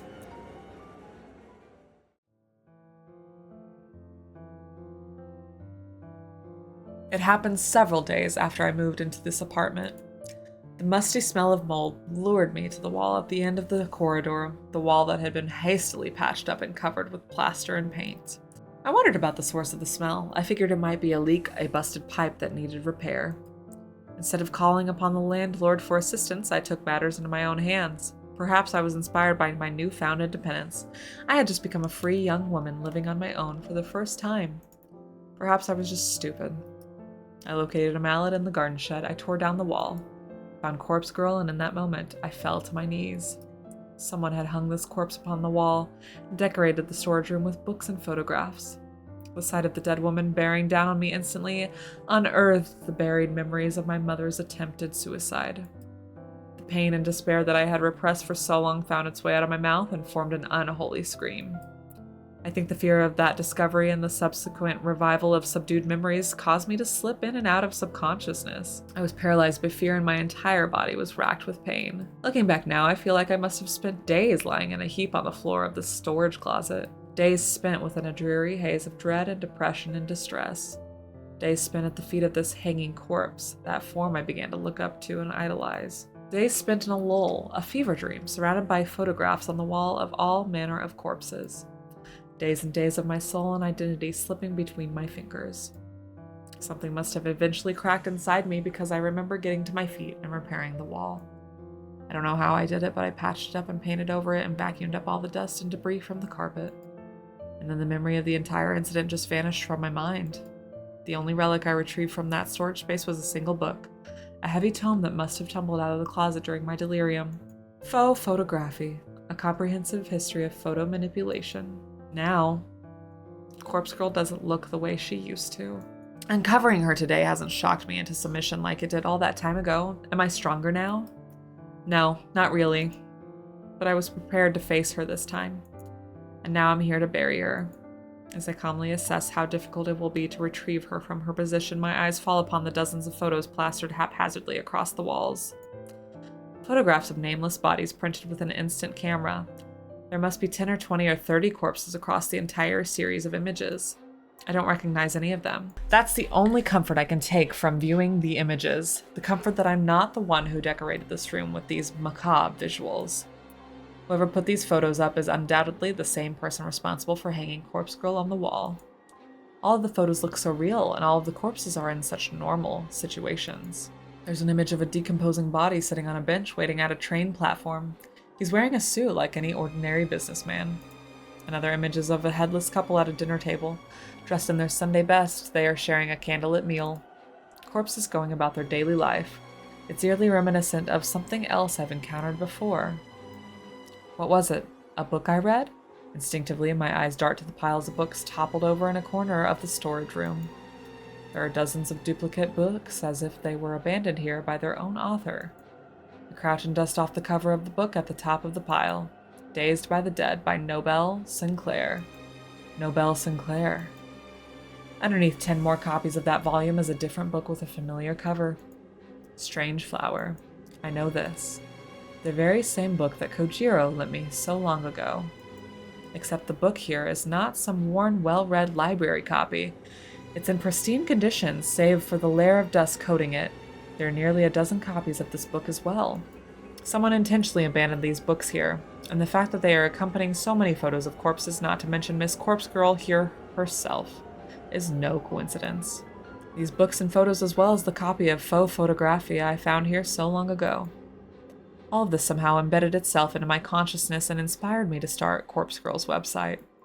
I'm sure of it. This room, this fucking cursed room, ruined my life and corrupted my mind. And I have to wonder if somebody planned it all. Did somebody leave all these things here in order to break whoever entered? That's probably a far-fetched concept, but I'm desperate to place the blame on somebody.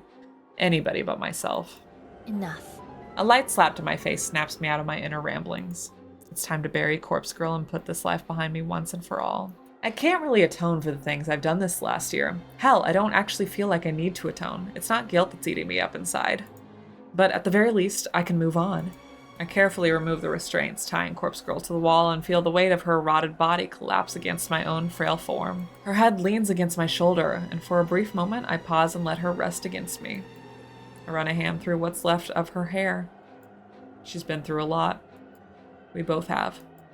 We're both Corpse Girl. Well, we used to be. Now we are just empty husks with no purpose. If we're not Corpse Girl, we'll probably be forgotten, lost to time and memory.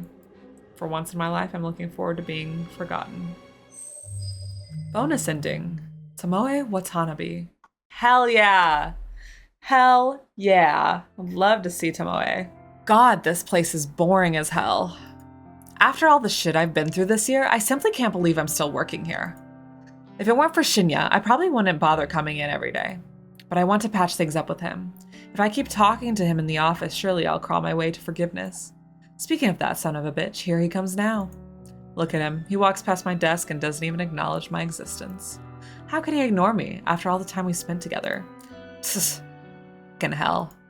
He irritates the shit out of me sometimes. I'll just have to take matters into my own hands. If he won't talk to me, I'll just make him talk. I leave my desk and stride over to him. My heavy footsteps aren't exactly elegant or befitting a lady, as my mother used to always say, but I don't really give a flying Hey, what's going on? The slurred, drawling words that drip from my mouth don't come out the way I want. That always seems to be the case. Everyone treats me like some dumbass dipshit because of the way I speak. They don't understand that it's the way somebody thinks that really matters. I can't help if I was brought up to speak like a imbecile. Blame my father, not me. Oh. Hello, Tomoe. Hello yourself. What's a gal gotta do to get a conversation out of you these days? Huh? What do you mean? Come on. You know we don't speak like we used to. Well, we broke up. You dumped me. What exactly do you expect from me now? Oh, please. You know I'm sorry for that. I told you 1,000 times that breaking it off with you was the stupidest thing I've ever done. So come on. Get back together with me, will ya? Tomoe, don't be desperate, honey. Come on. Tomoe, broke my heart. Yeah, I know. Shinya, I really love you. I need you. I'm not normally one to get embarrassed, but letting my feelings hang in the air between us really makes me uncomfortable. Did you hear about my father? Eh?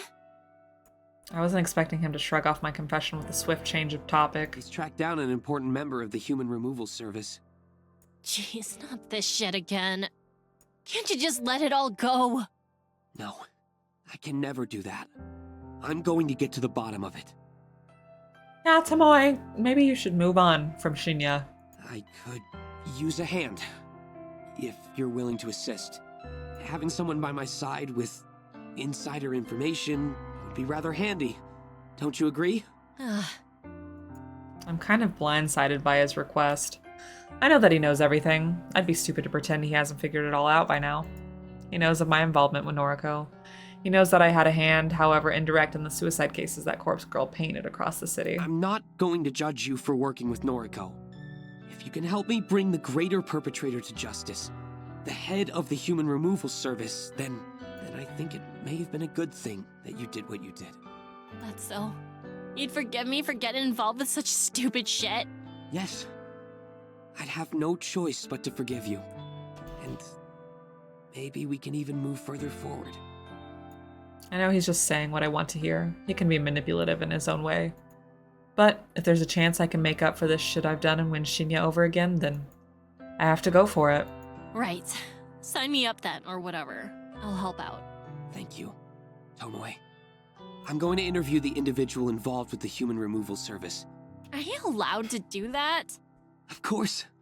Father said I'm an important member of the investigation team now. I'd like you to come with me. You might be able to point out any inconsistencies in his testimony. In his. Yeah, I don't know about that, but I'll do my best. For the first time in a long time, Shinya smiles at me. Ah, shit, man. I told you, I don't know. Can you just leave me alone? This guy is pathetic. Every time I open my mouth, he flinches and recoils in terror, like he thinks I'm going to hit him or stab him. Listen here, you little shit. If you don't spill the deets, my man here will crush your fat skull into dust. Tomoe, maybe you should let me do the talking from here on out. Whatever. I back off and let Shinya take my place. I talked him up, so I thought he'd be pleased, but maybe I just annoyed him. Mr. Matsumoto. Please, just call me June. Hey, nice try, mister. I ain't your friend. You can address me formally. Thank you very much. He folds his arms across his chest and adopts the pouting expression of a child. Yes. Well, as I was saying, Mr. Matsumoto, you understand why you've been brought in for questioning, yes? Yeah, man, but, like, I'm totes innocent, you know? You killed Kojiro. I don't even know nothing about the Human Removal Service. Lies. You guys think I'm involved, but you haven't given a reason why you think that. Shinya retrieves a small pocket notebook from somewhere and flips through the pages. After a moment's silence, he clears his throat. Several witnesses, plus a security camera, placed you at the scene of a murder just 2 days ago. Now, it's apparent you weren't the culprit. However, your activities at the time of the incident were questionable at best. Oh, what activities are you referring to, Detective Man? You were cheering, and I quote, "Kill him dead. Kill him dead." Yo, that don't sound like something I'd say. That definitely sounds like something you'd say. I want my lawyer. You can't detain me here. Mr. Matsumoto, you willingly came here when we contacted you. You are not under arrest. This is ludicrous. Ludicrous, I say. I mean, if you willingly came here. Be that as it may, I have a few more questions.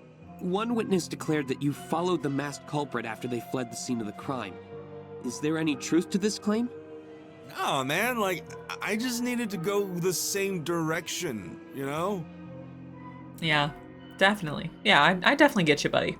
I've got no idea who this Harold person you keep mentioning is.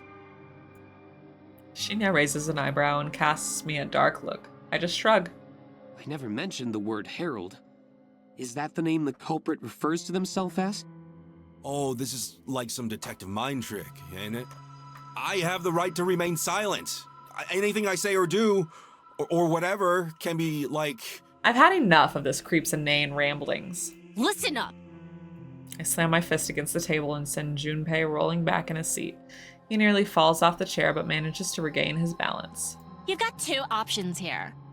Number one, tell us the identity of that killer, the person you called the Herald. What's the other option? Number two, tell us who is really in charge of the human removal service. His sweaty, pulsating forehead is glowing red. I can't betray the identity of the Herald. I just can't. But the guy behind all of this? I say fuck him. I'll sell him out, if it means you'll pardon my involvement. I don't know what caused his sudden change in attitude, but Shinya gives me a grateful nod and it feels good to have been helpful. Please, Mr. Matsumoto. Please give us a name. Okay. Look, you gotta know this. I don't have all the deeds, okay? I'm not as important as y'all think I am. But the guy running this whole thing, he's got an army of masked killers. An army of damaged chicks all going around, killing and calling themselves the Herald. And the name of this ringleader? Like I said, I don't know everything. I don't got his full name. I only know him as N. Sinclaire. N. Sinclaire. A foreign name, although the first name could be Japanese, I suppose. Shinya is jotting the name down and confirming the correct spelling with Junpei. I find myself lost in a thought far detached from this moment. For some strange reason, Noriko's face pops into my mind. I have a fuzzy recollection of a conversation with her, but any attempt to clarify the thought in my mind is useless. Shinya, is the name familiar to you? Yes. Amazing. Shinya always surprises me. So who is it? Noriko Kurosawa once told me about a book she was reading. Now, please understand, I don't share the same taste in fiction as hers, so... Yeah, I get it. Get to the point. She used to read the most macabre, horrific stories. And she told me about one book in particular. A book about a man obsessed with corpses. Obsessed with corpses, huh? Jeez, don't that sound familiar? Wait, what am I saying? That does sound familiar. She told me about that book, too. Flower. Something about a flower. Yes. Strange Flower. A book by Nobel Sinclaire. Nobel Sinclaire. N. Sinclaire himself. Jeez. You reckon that's the guy behind the human removal service? I don't know, but it's a lead. A man obsessed with the dead. Truly despicable. That's one way to put it. I've done my time with sickos like that, had enough of it, and put it all behind me. Yo! Detective man. Can I, go now? Absolutely not. Shinya turns away from Junpei and beckons for one of the armed police officers standing guard at the room's entrance. The officer walks over and awaits Shinya's command. Arrest this man. Yo, that's whack! What are you doing? The police officer cuffs Junpei and yanks him out of his chair. Damn. Shinya, that was cold. It had to be done. Junpei Matsumoto is dragged away, kicking and screaming. Silence falls upon the room after the door closes in the police officer's wake. So, what now, Detective Man? Shinya scratches his chin as though wondering why I would call him that, but he doesn't voice his discontent. Our next step is to track down the author, Nobel Sinclaire. Maybe he's our culprit, maybe not. Either way, we won't know until we talk to him. Right on. And what about... Shinya interrupts me with a sudden soft kiss on the lips. I close my eyes and lean into him, letting his warmth envelop me. Shinya... I couldn't have done this without you, Tomoe. And I wouldn't be the man I am today had it not been for you. So... thank you. Does this mean... you want to be with me again? Yes. If you'll have me. I don't trust Shinya as far as I can throw him, not after his interaction with Aoi. My heart swells with his confirmation. I've never been so happy. Shinya, Of course! He kisses me again, and the fear I had of losing him instantly washes away. I won't fuck it up this time. I'll keep him close to me and protect him forever. I reluctantly break away from his embrace and hold his chin delicately in my fingers. Let's go find this Nobel Sinclaire fucker. Yes. Let's find him and bring him to justice. Ending B? False? Oh no. Noriko Kurosawa. I got the false ending? 3 months later, Aoi and I used to always dream about getting away. Breaking away from all of the stress and tension of our everyday world. She dreamt of going somewhere cold for a winter getaway, somewhere she could snuggle up by a warm fireplace and drink hot cocoa and feel at peace. I told her I'd like to visit a sunny holiday destination. But I don't know why I said that back then. It was a lie. I hated the sun. The harsh light and the warmth always used to leave my skin feeling prickly and scorched. However, things have changed, through no plans of my own. For some reason, leaving behind the life of Corpse Girl helped me appreciate a few of the little things in life. I don't know why. Maybe I'm just happy I survived. Maybe I'm just glad that I don't have to keep living in that accursed apartment. I haven't fully recovered from that stab wound Aoi inflicted upon me. I haven't fully recovered from the scars she left in my heart. I don't think I ever will be 100% healthy again. My doctor says these things take time, but maybe a slight limp and a dull ache in my gut from time to time is a small price to pay for my life. I made that decision a few weeks ago to attempt a beachside vacation.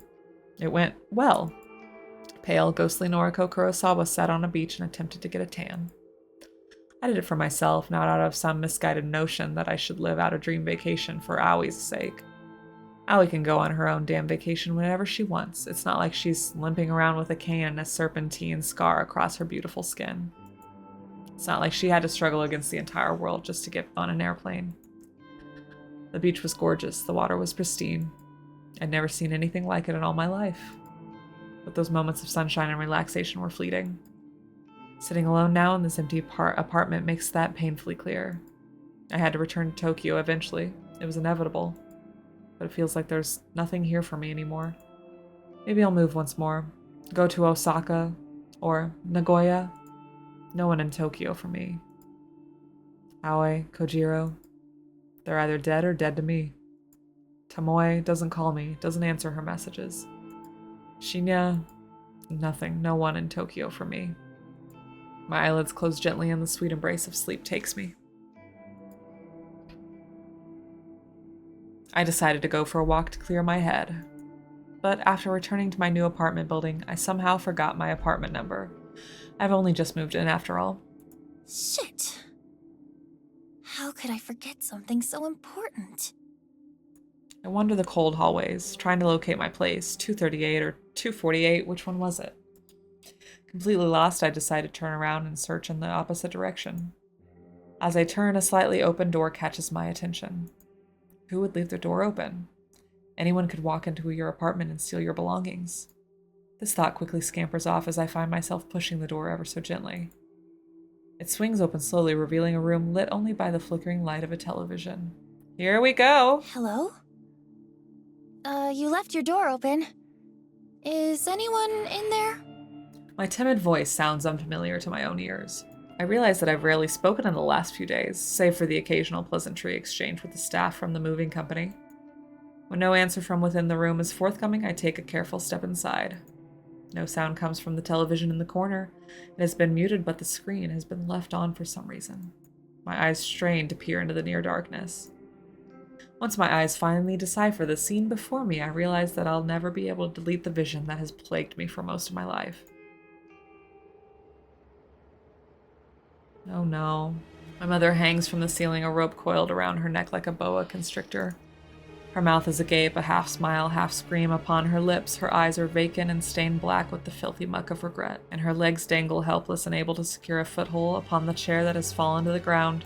The chair that I kicked out from under her while I laughed and laughed along with Yuriko. A thick clump of bile bubbles up within my throat, and it takes all of my strength to resist keeling over and vomiting. The body hanging above me, the soulless corpse peering down at me. This is not my mother. This is not. This person, this nameless woman, she has been dead for hours at least. I didn't kick the chair out from under her. Yuriko isn't here laughing alongside me. I'm here alone. The woman isn't struggling. She isn't pleading for our help or forgiveness. She isn't cursing her stupid mistake. She is gone. Just gone. Her soul has departed for whatever afterlife awaits us once we leave this purgatory. She is nothing more than a hanging corpse, nothing more than a sack of flesh and bone. The disgusting urge to throw up begins to ebb away as I stare up at the ceiling. The light of the television illuminates the corpse's face briefly, revealing skin gently kissed by light freckles and eyes creased with soft wrinkles. She's older than me, perhaps by a decade, but she is by no means less beautiful than I. Her hair is long and soft, and I get a sudden urge to brush it aside, to sweep it away from her eyes and tell her everything is going to be okay. Before I can even understand it, I'm standing upon the bed in order to reach up to the ceiling. I rest one hand lightly on her shoulder, then I go ahead and brush some of those stray locks from her eyes with my fingers. If I look past those empty eyes, those eyes that stare at me and see everything I am, if I look past them, I see a truly gorgeous woman before me. I'm utterly entranced by her. I rest my cheek against hers, her skin still surprisingly warm. Perhaps she did not perish as long ago as I initially assumed. I'm sorry. I don't know why I say those words. Maybe it's guilt? Guilt. I caused a lot of people to end up like her, forced them to end their own lives out of fear or distress or desperation. No, that's wrong. I'm not guilty for those things. Corpse Girl is the one responsible. It's not my fault those people died. I wasn't myself. Regardless, to think that I helped Corpse Girl destroy so much beauty makes me feel ill. What's your name? The corpse doesn't answer. A silent type, hey? That's okay. It's kind of cute. Noriko. My name's Noriko. Are you hungry? Can I treat you to a meal? No reply. Shh, it's okay. Come on, I'll get you down from there. Oh no. Let's get you dressed.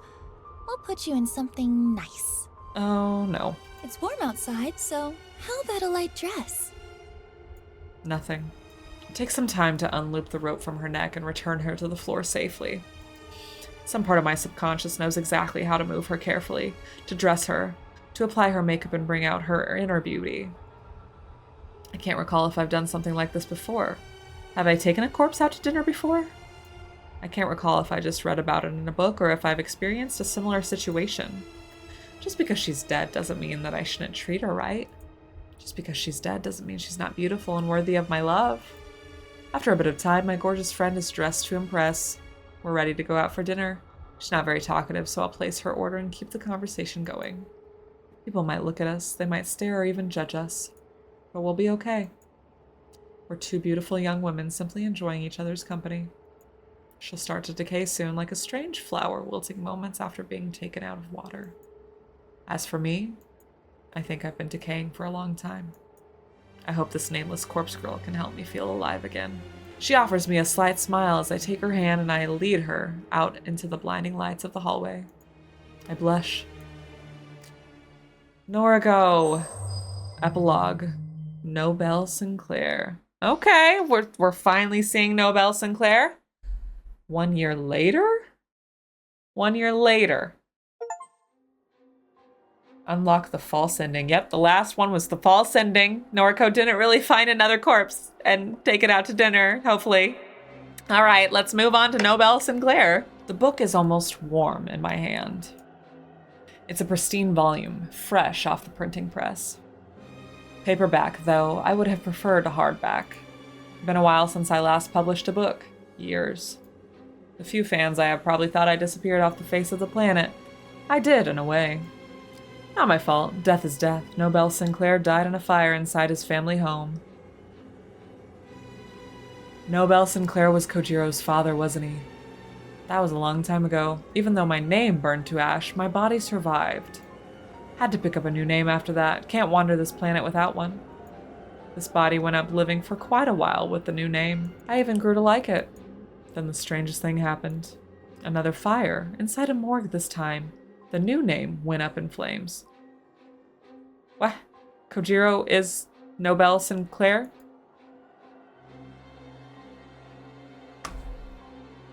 See, I had a theory when Noriko was discovering and talking about Corpse Girl that maybe Kojiro was Nobel Sinclaire, but what the hell? What? This body went on living for quite a while with the new name. So Kojiro. Okay, well, not my fault. Death is death. Nobel Sinclaire died in a fire inside his family home. That was a long time ago. Even though my name burned to ash, my body survived. Had to pick up a new name after that. Can't wander this planet without one. Kojiro. This body went on living for quite a while with the new name. I even grew to like it. Then the strangest thing happened. Another fire inside a morgue. This time, the new name went up in flames. My body survived again? Fate. Don't know. Felt a bit lost after that. Felt a bit unlike anybody. I decided to pick the old name back up, dusted it off, pinned it on my chest. Nobel Sinclaire. It always suited me. Mother gave it to me after all. This time I didn't want to completely disregard my existence. The time spent as another man, too much happened. I've got too much to tell, too many tales to keep to myself. So this new book tells the entire story, from start to end. Corpse Factory. Nobel Sinclaire. Oh my gosh. Okay. Alright, I wanted the ending. Here we are. Okay. Alright. Wasn't easy typing page after page with only one arm. One of the most taxing and challenging things I've ever attempted. But now it's done. Soon this new volume will hit store shelves across the country. The world will know everything. I used pseudonyms throughout the book to protect the identities of the guilty. Didn't print Noriko Kurosawa's real name even once. Didn't identify Junpei Matsumoto or Aoi Satou. Didn't call out Tomoe Watanabe or even that wannabe detective that always chases me, Shinya Fujikawa. And most importantly, I didn't print my previous name. Not that name, anyway. I confessed a lot of things within this text. I even confessed my involvement with the Human Removal Service. Getting caught up in that organization's web of death wasn't something I ever intended to do. It wasn't something Kojiro ever would have done. But it was necessary. Necessary in order to finish this latest book. Nobel Sinclaire rose through the ranks of the Shadow Society within mere weeks. Chalk it up to his or my macabre experiences. Couldn't have done it without the connections I formed as Kojiro. Couldn't have done any of this without him. I'm at the top of the ladder now, so to speak. Got a bunch of killers on my payroll. Even the dog, Junpei, is on my leash now. Don't know where I'll go from here. Original plan was to shut the Human Removal Service down, delete its existence as a final act of love for Noriko. But the power is nice. The power is intoxicating. Again, Kojiro wouldn't have toyed around with something like this. I'm not Kojiro. I look over the book in my hand once more. It's heavy, full of words that carry more weight than they should. Other people believe the content of this book is out of my control, but those with a keen intellect will surely be able to piece the truth together. My eyes scan the cover and read the large embossed letters. Corpse Factory, a novel by Nobel Sinclaire. I've never been more proud of my work.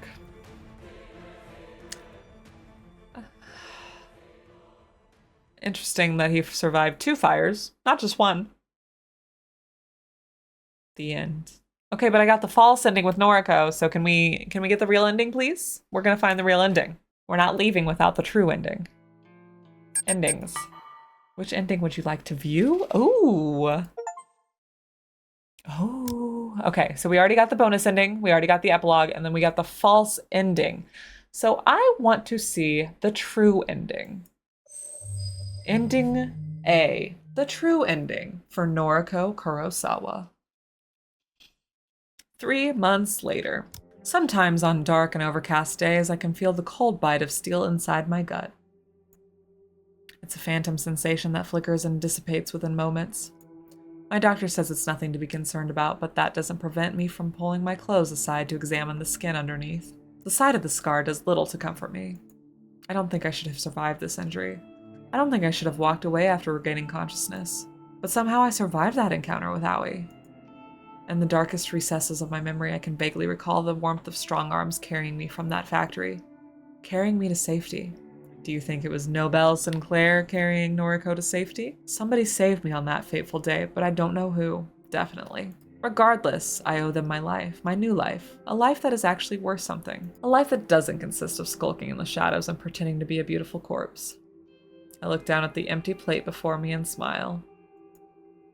I'm still not accustomed to the sight of the finished meal, but I'm slowly learning to love it. Good, Noriko, I'm glad. My stomach feels full, truly full, not just full enough like I used to force myself to believe. I've put on 4 pounds recently. 4 good, healthy pounds. My cheeks glow with vitality and my skin is no longer the sickly color of ghastly flesh. The waiters at this restaurant are probably getting sick of seeing me in here every other day, but I don't mind. I eat well here and I've learned to cook at home too. Tomoe, of all people, taught me how to prepare dinner. I never expected to study the culinary arts under someone like her. But she has a knack for bringing out the flavor in food. She says she picked up a few things from years of caring for her kid siblings. I'm learning a lot from her. I push my plate to the side and take a sip of water. Time to pay the bill and get going. There are things to do tonight after all. Oh, you back here, honey? Okay. Months have passed since the last time I set foot on these cursed grounds. The wafting stench of decay invades my nostrils and threatens to make me spill the contents of my stomach on the asphalt. It's a stench that I was once completely accustomed to. Now it's a sickening reminder of the person I used to be not so long ago. I didn't want to come here tonight. I didn't want to come here ever. Yet, here I am. Call it a hunch, or a premonition, or just a bad feeling, but some part of my mind urged me to visit this place after receiving a strange text message this morning. A text message that seemed both alien and familiar at the same time. A solitary word decorated the contents of the message. Goodbye. But what drew my attention the most was the image attachment, a photo of a young woman. A young woman bent over backwards, her face obscured by matted hair and blood and her chest exposed open from the inside. The young woman in the photo was me. It was an image of my own corpse. Craftsmanship was excellent. The cadaver used to replicate my body looked just like me. My first assumption was that the human removal service sent this photo to me, but upon a moment of deliberation, that didn't seem to be the case. The human removal service activity has declined rapidly as of late. The number of murders or suicides, depending on how you look at it across Tokyo, have decelerated so quickly that it's almost as if the human removal service never existed at all. Besides, that organization had a particular trademark when sending out doctored corpse photos. They would include instructions with the message. Instructions for the victim to follow, usually involving the murder of another victim. The message I received simply said, "Goodbye." My corpse photo feels personal. It's typical of the work I used to perform. It's almost as if somebody took over the identity of Corpse Girl, the role that I once filled. Was it Aoi? But that's crazy, isn't it? Or was it Nobel Sinclaire sending Noriko a goodbye? I take a deep breath and stride toward the factory's entrance. This is the true ending. I almost choke as I breathe in the thick air. The stench of death hangs like smoke inside the factory. This place looks just like as it did when I was last here. The notable exceptions are the fresh cadavers displayed here, and there upon the warehouse racks. Somebody is living here. Somebody is continuing Corpse Girl's work. And somebody thought it would be wise to target me as a victim. Me, Noriko Kurosawa. Somebody made a fatal mistake. Animalistic instinct rises within me as my legs move with purpose. My feet claw at the damaged concrete ground with every step. I'll kill the new Corpse Girl. I'll kill her and bury her. Enough is enough. I'll end the cycle of death that I started so long ago. Hello? Who are you? A meek voice slinks through the darkness, tugging aside the veil of silence ever so gently. I concentrate hard in order to identify the direction it came from. If I'm taken off guard even for just a second, it may be my end. My left. The voice came from my left. I spin on one heel and immediately feel bile rise in my throat. May I help you with something? Wow, Aoi. What the fuck is this? My name is Noriko. Noriko Kurosawa. It's nice to meet you. Wow. What's your name? Wow. Aoi? Is that you? I feel like I'm looking into a twisted mirror. The girl before me is not me, and yet... Are you here to buy a corpse? I have plenty on display. You can browse as much as you like. but that one on the end of the rack is reserved. Sorry. Oh no. She runs her grimy hand through her unwashed hair and scratches her scalp violently. A fleck of spittle drips from her lower lip as her eyes glaze over. This is Aoi Satou. Despite the hair and the makeup and the clothes and my old clothes, her voice is the same as I remember. Aoi, knock it off. You're scaring me. Who is Aoi? Is that your name? Well, it's nice to meet you, Aoi. My name is Noriko. A moment of clarity brings immediate understanding. Just like I was torn between my own identity and that of Corpse Girl's, Aoi has become me. But her transformation hasn't been kind to her. Any recognition of her previous self has vanished. She doesn't even know her real name. After everything I've been through, I should be more forgiving to someone struggling with their identity. I should be understanding and sympathetic. Aoi Noriko gasps for air as my fingers clench her throat. Oh, I ram my knee into her stomach and smash her into the warehouse racking, causing several stiff cadavers to crash to the ground around us. Stop! Aoi has lost herself. She has discarded all remnants of who she once was. I'm fine with that. I can almost relate to it. But I am Noriko Kurosawa. I've reclaimed my true self, and I won't let her become me. I am Noriko Kurosawa. And this bitch that stabbed me and left me for dead, will not take my life away from me. Die! Die! I press Aoi against the steel racks and feel something within her frail body either bend or break. Her dull, tired eyes begin to droop, and the hands scratching at my wrist suddenly give up the fight. I realize I'm panting heavily as I clutch her neck. Her own ragged breathing synchronizes with mine, and it's almost as though we are one person. No, she is not me. You are not me! I scream and feel my fingernails puncture her skin. Ooh, my fingers pierce her neck and drill into her flesh, stopping only when they clasp tightly around her spinal column. With all the strength I can pull from within me, I twist my arm and throw Aoi to the blood-splattered concrete. She hits the ground unceremoniously, her lightweight body barely making a sound as her vacant, dead eyes stare up at the cracked ceiling.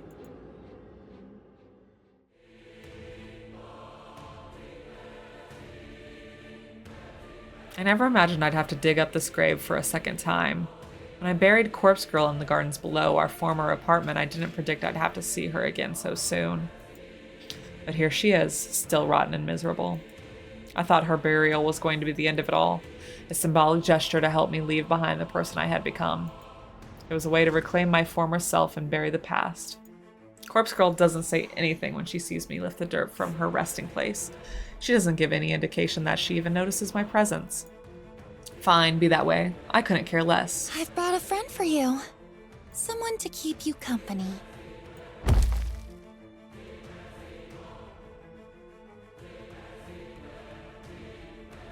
With a great deal of effort, I haul the body of Aoi into the narrow pit and let it collapse beside Corpse Girl. The girl in my old clothes seems to cuddle up to her new companion. It's almost fitting that the person who became me should rest eternally beside the person I had tried to become. I think I can rest easy knowing that they're both in the ground. I think nothing further can prevent me from being Noriko. Suppose I should say a few words. You were my best friend, Aoi. And I'm sorry I couldn't save you. I'm sorry that I only ever wanted to save myself. I hope that you at least found some happiness by becoming me. Goodbye. I clutch the small shovel in my hands and begin to fill in the makeshift grave. Dirt and rocks pile into the pit slowly. I mistake the faint howl of the wind as a final moan from the girl I once knew as Aoi. Covered in dirt and grime and blood and muck and God knows what else, I collapse onto the floor in my new apartment. I'm very fortunate I managed to find this place. Someone moved out in a hurry and I was able to move right in with just the first month's rent paid up front. Don't know if I'll be able to afford next month's payment, but I'll face that challenge when it arrives. For now, everything is finally over. I should shower or bathe or at least scrub the filth from my skin. But I'm so tired. I'm exhausted. This is the price of being Noriko Kurosawa. I roll over onto my side and grab my phone, slowly bringing it to my eye level. An involuntary frown masks my dirt-encrusted face when I notice the icon for one missed call on my screen, an unknown number. A short message tells me that the caller left a voicemail. I don't know who would have called me at such a late hour. It's well past midnight after all. Close my eyes and let the voicemail play. Hey. Bit late, sauce. We should talk. Call me? Yikes. Ah, so the true ending leaves with Nobel Sinclair's voicemail to Noriko. Of course. Why wouldn't it? All right, we have one more ending. The hell ending. Noriko Kurosawa. Ending C. Hell. 3 months later. Good morning. Sorry I'm late. Whoa! Whoa! I make a quick apologetic bow to my coworkers before hurrying over to my desk. No one seems too bothered about my tardiness. A few people offer to raise eyebrow, but they quickly return to their own work. I take a seat at my workstation and switch my computer on. It whirs to life as I organize my belongings. From my handbag, I retrieve some key items. First is my canned coffee, still ice cold thanks to the convenience store's powerful refrigeration. Second is my headphones. I can't complete a day of tedious data entry without listening to music. Last but not least is my phone.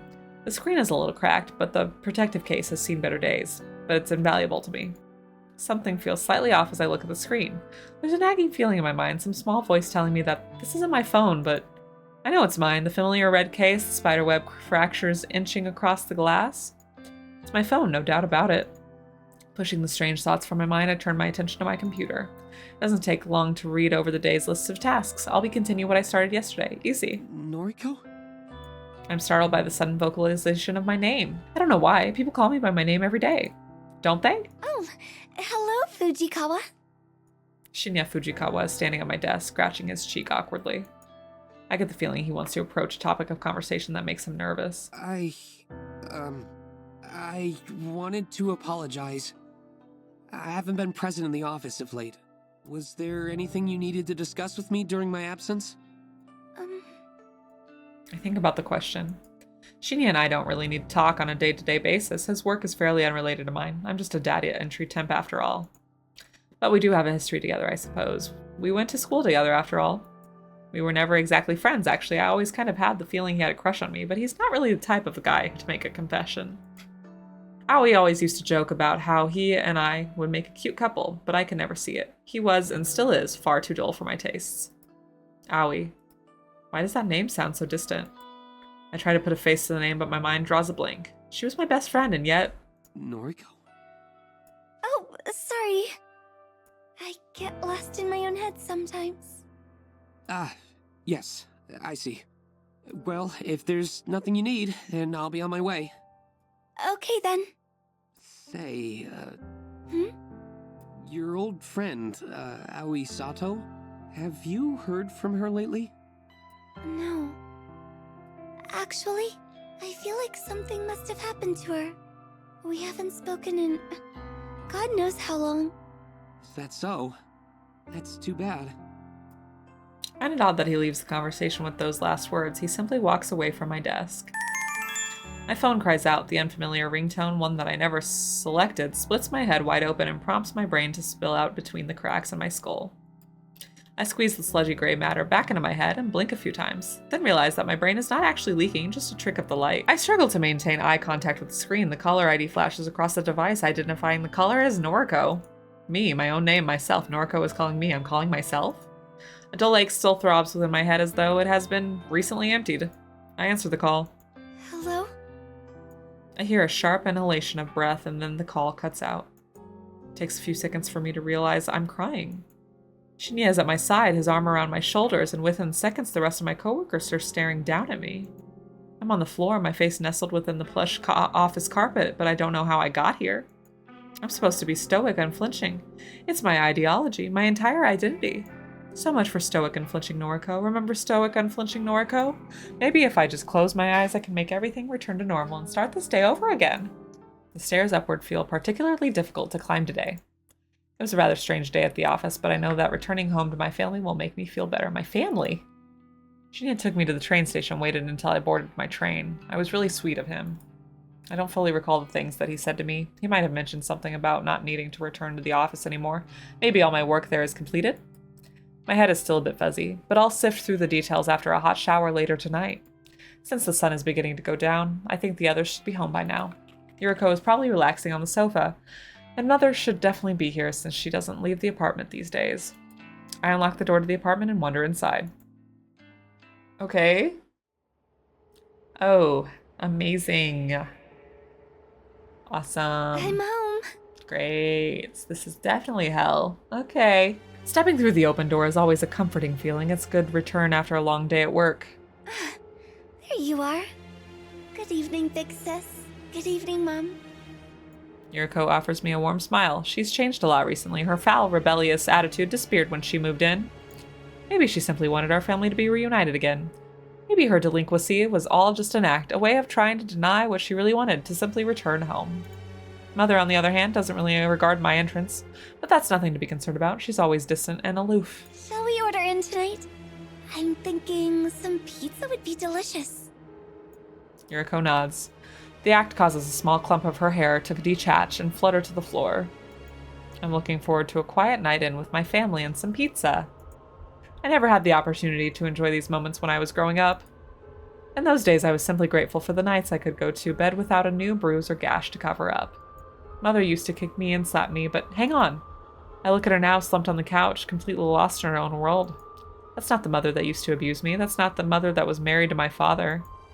And Noriko never used to stand up for me, but that's because Noriko was never there when I was growing up. Where was she? I shut my eyes and try to sift through the confusing fragments of memories swirling within my mind. She's not my mother, this woman before me. She's Noriko's mother, that's it, that's how I know her. Wait. Of course she's my mother. I'm Noriko, duh. How could I forget something so simple? Noriko was there when I was growing up. The reason she never stood up for me is because no one ever abused me. God, I don't know why I get so confused and frazzled like this sometimes.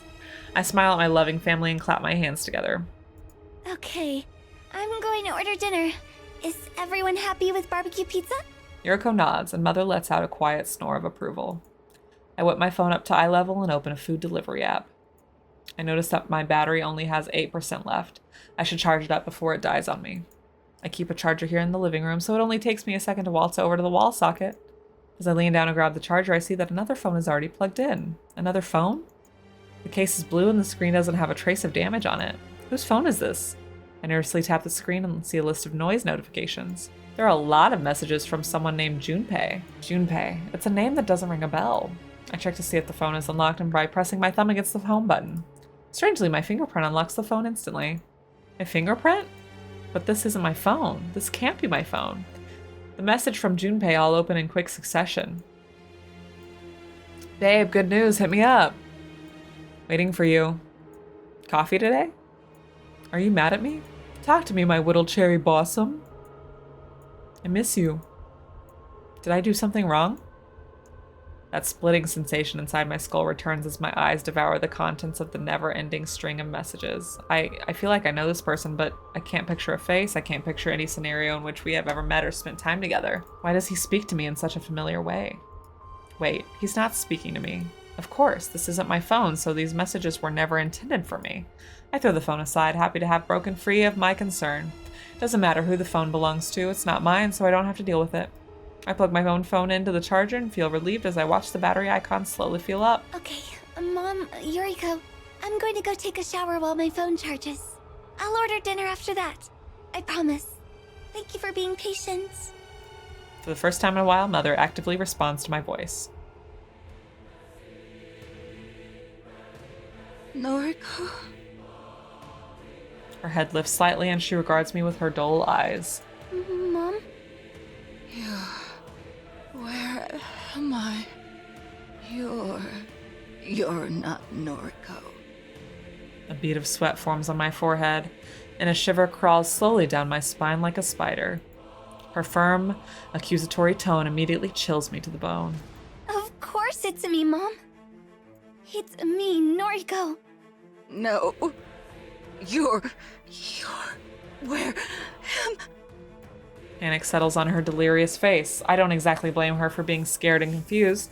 She's been in a near vegetative state ever since her attempted suicide. But for her to not recognize me, for her to forget what her own daughter looks like, that's inexcusable, unforgivable. I'm Noriko, damn it. I fall to my knees, the splitting, throbbing, aching pain in my skull reaching a crescendo, threatening to blow my brains out across the living room. I'm Noriko!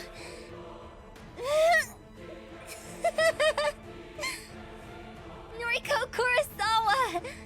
Look at me, Mom! Look at me! Mother's eyes widen and she looks like she's going to vomit. She turns to see Yuriko, white and ghastly in the seat next to her, and a tear forms in her eye. What have you done? What is this? Just shut up! Just shut up and be a part of my perfect family! Look at us! All three of us! We're the Kurosawa family, and we're finally back together! We're happy, right? We're happy. Still on my knees, I slowly lower my head to the ground and let it rest on the soft carpet. I barely register the sound of the door behind me opening slowly. After the creaking hinges come to a rest, a strong voice floods my ears. Yo, Harold. You're Noriko no longer. Got work for you. The source of the voice wanders toward me and towers above my face down for him. He said I'm no longer Noriko. Can my identity just slip away so easily? Can it vanish into thin air like it was never truly a part of me? No. I will always be. I am Noriko! I leap to my feet and launch myself at the man who dared to enter my apartment and tell me that I'm not truly who I want to be. I barely catch a glimpse of his face before he pummels me in the nose with a broad fist. I'm on the floor again in an instant, the dizzying lights above me spinning in my blurred vision. Get up. Get your things. We're cleaning up after Corpse Girl's mess. That hell ending was wild. All right, everyone. Well, Corpse Factory was the winner of 31 Days of Spooky Games for 2023, and it has been a very wild, long journey. It kept me hooked the whole time. I wanted to keep knowing how this visual novel would end, and oh my god. I'm glad it kind of gave us the different novels. I'm glad that there was so many twists at the end. I don't know how I didn't see Kojiro being Nobel Sinclaire, you know? But on a more serious note, I would like to say, you are important. Your mental health is important. And this is no ad or anything, just pure care. You know, make sure that you get help for you if you need it. You know, a lot of mental health was discussed in this visual novel. A lot of very triggering subjects, very, very dark subjects were also discussed in a very dark way. Just know that you are not alone, that you are important, and you deserve to live a life where you can be happy, you know, for you. I am not ashamed to say that I am in therapy, and I have been for over 2 years, and it has helped me a lot with my own struggles. But just know that you're not alone, and definitely reach out for help if you need that. But I do want to say thank you for being here, going on this wild journey with me. I did enjoy all the twists and turns that Corpse Factory had for us. But I would love to hear your entire assessment of Corpse Factory, because it took me on a wild emotional roller coaster ride, and I'm thankful that you were here to be a part of it with me. So thank you. Anyway, you can call me phoebzorphoebe. I'm looking forward to playing more games with you this year, and I will see you in the next video. Bye!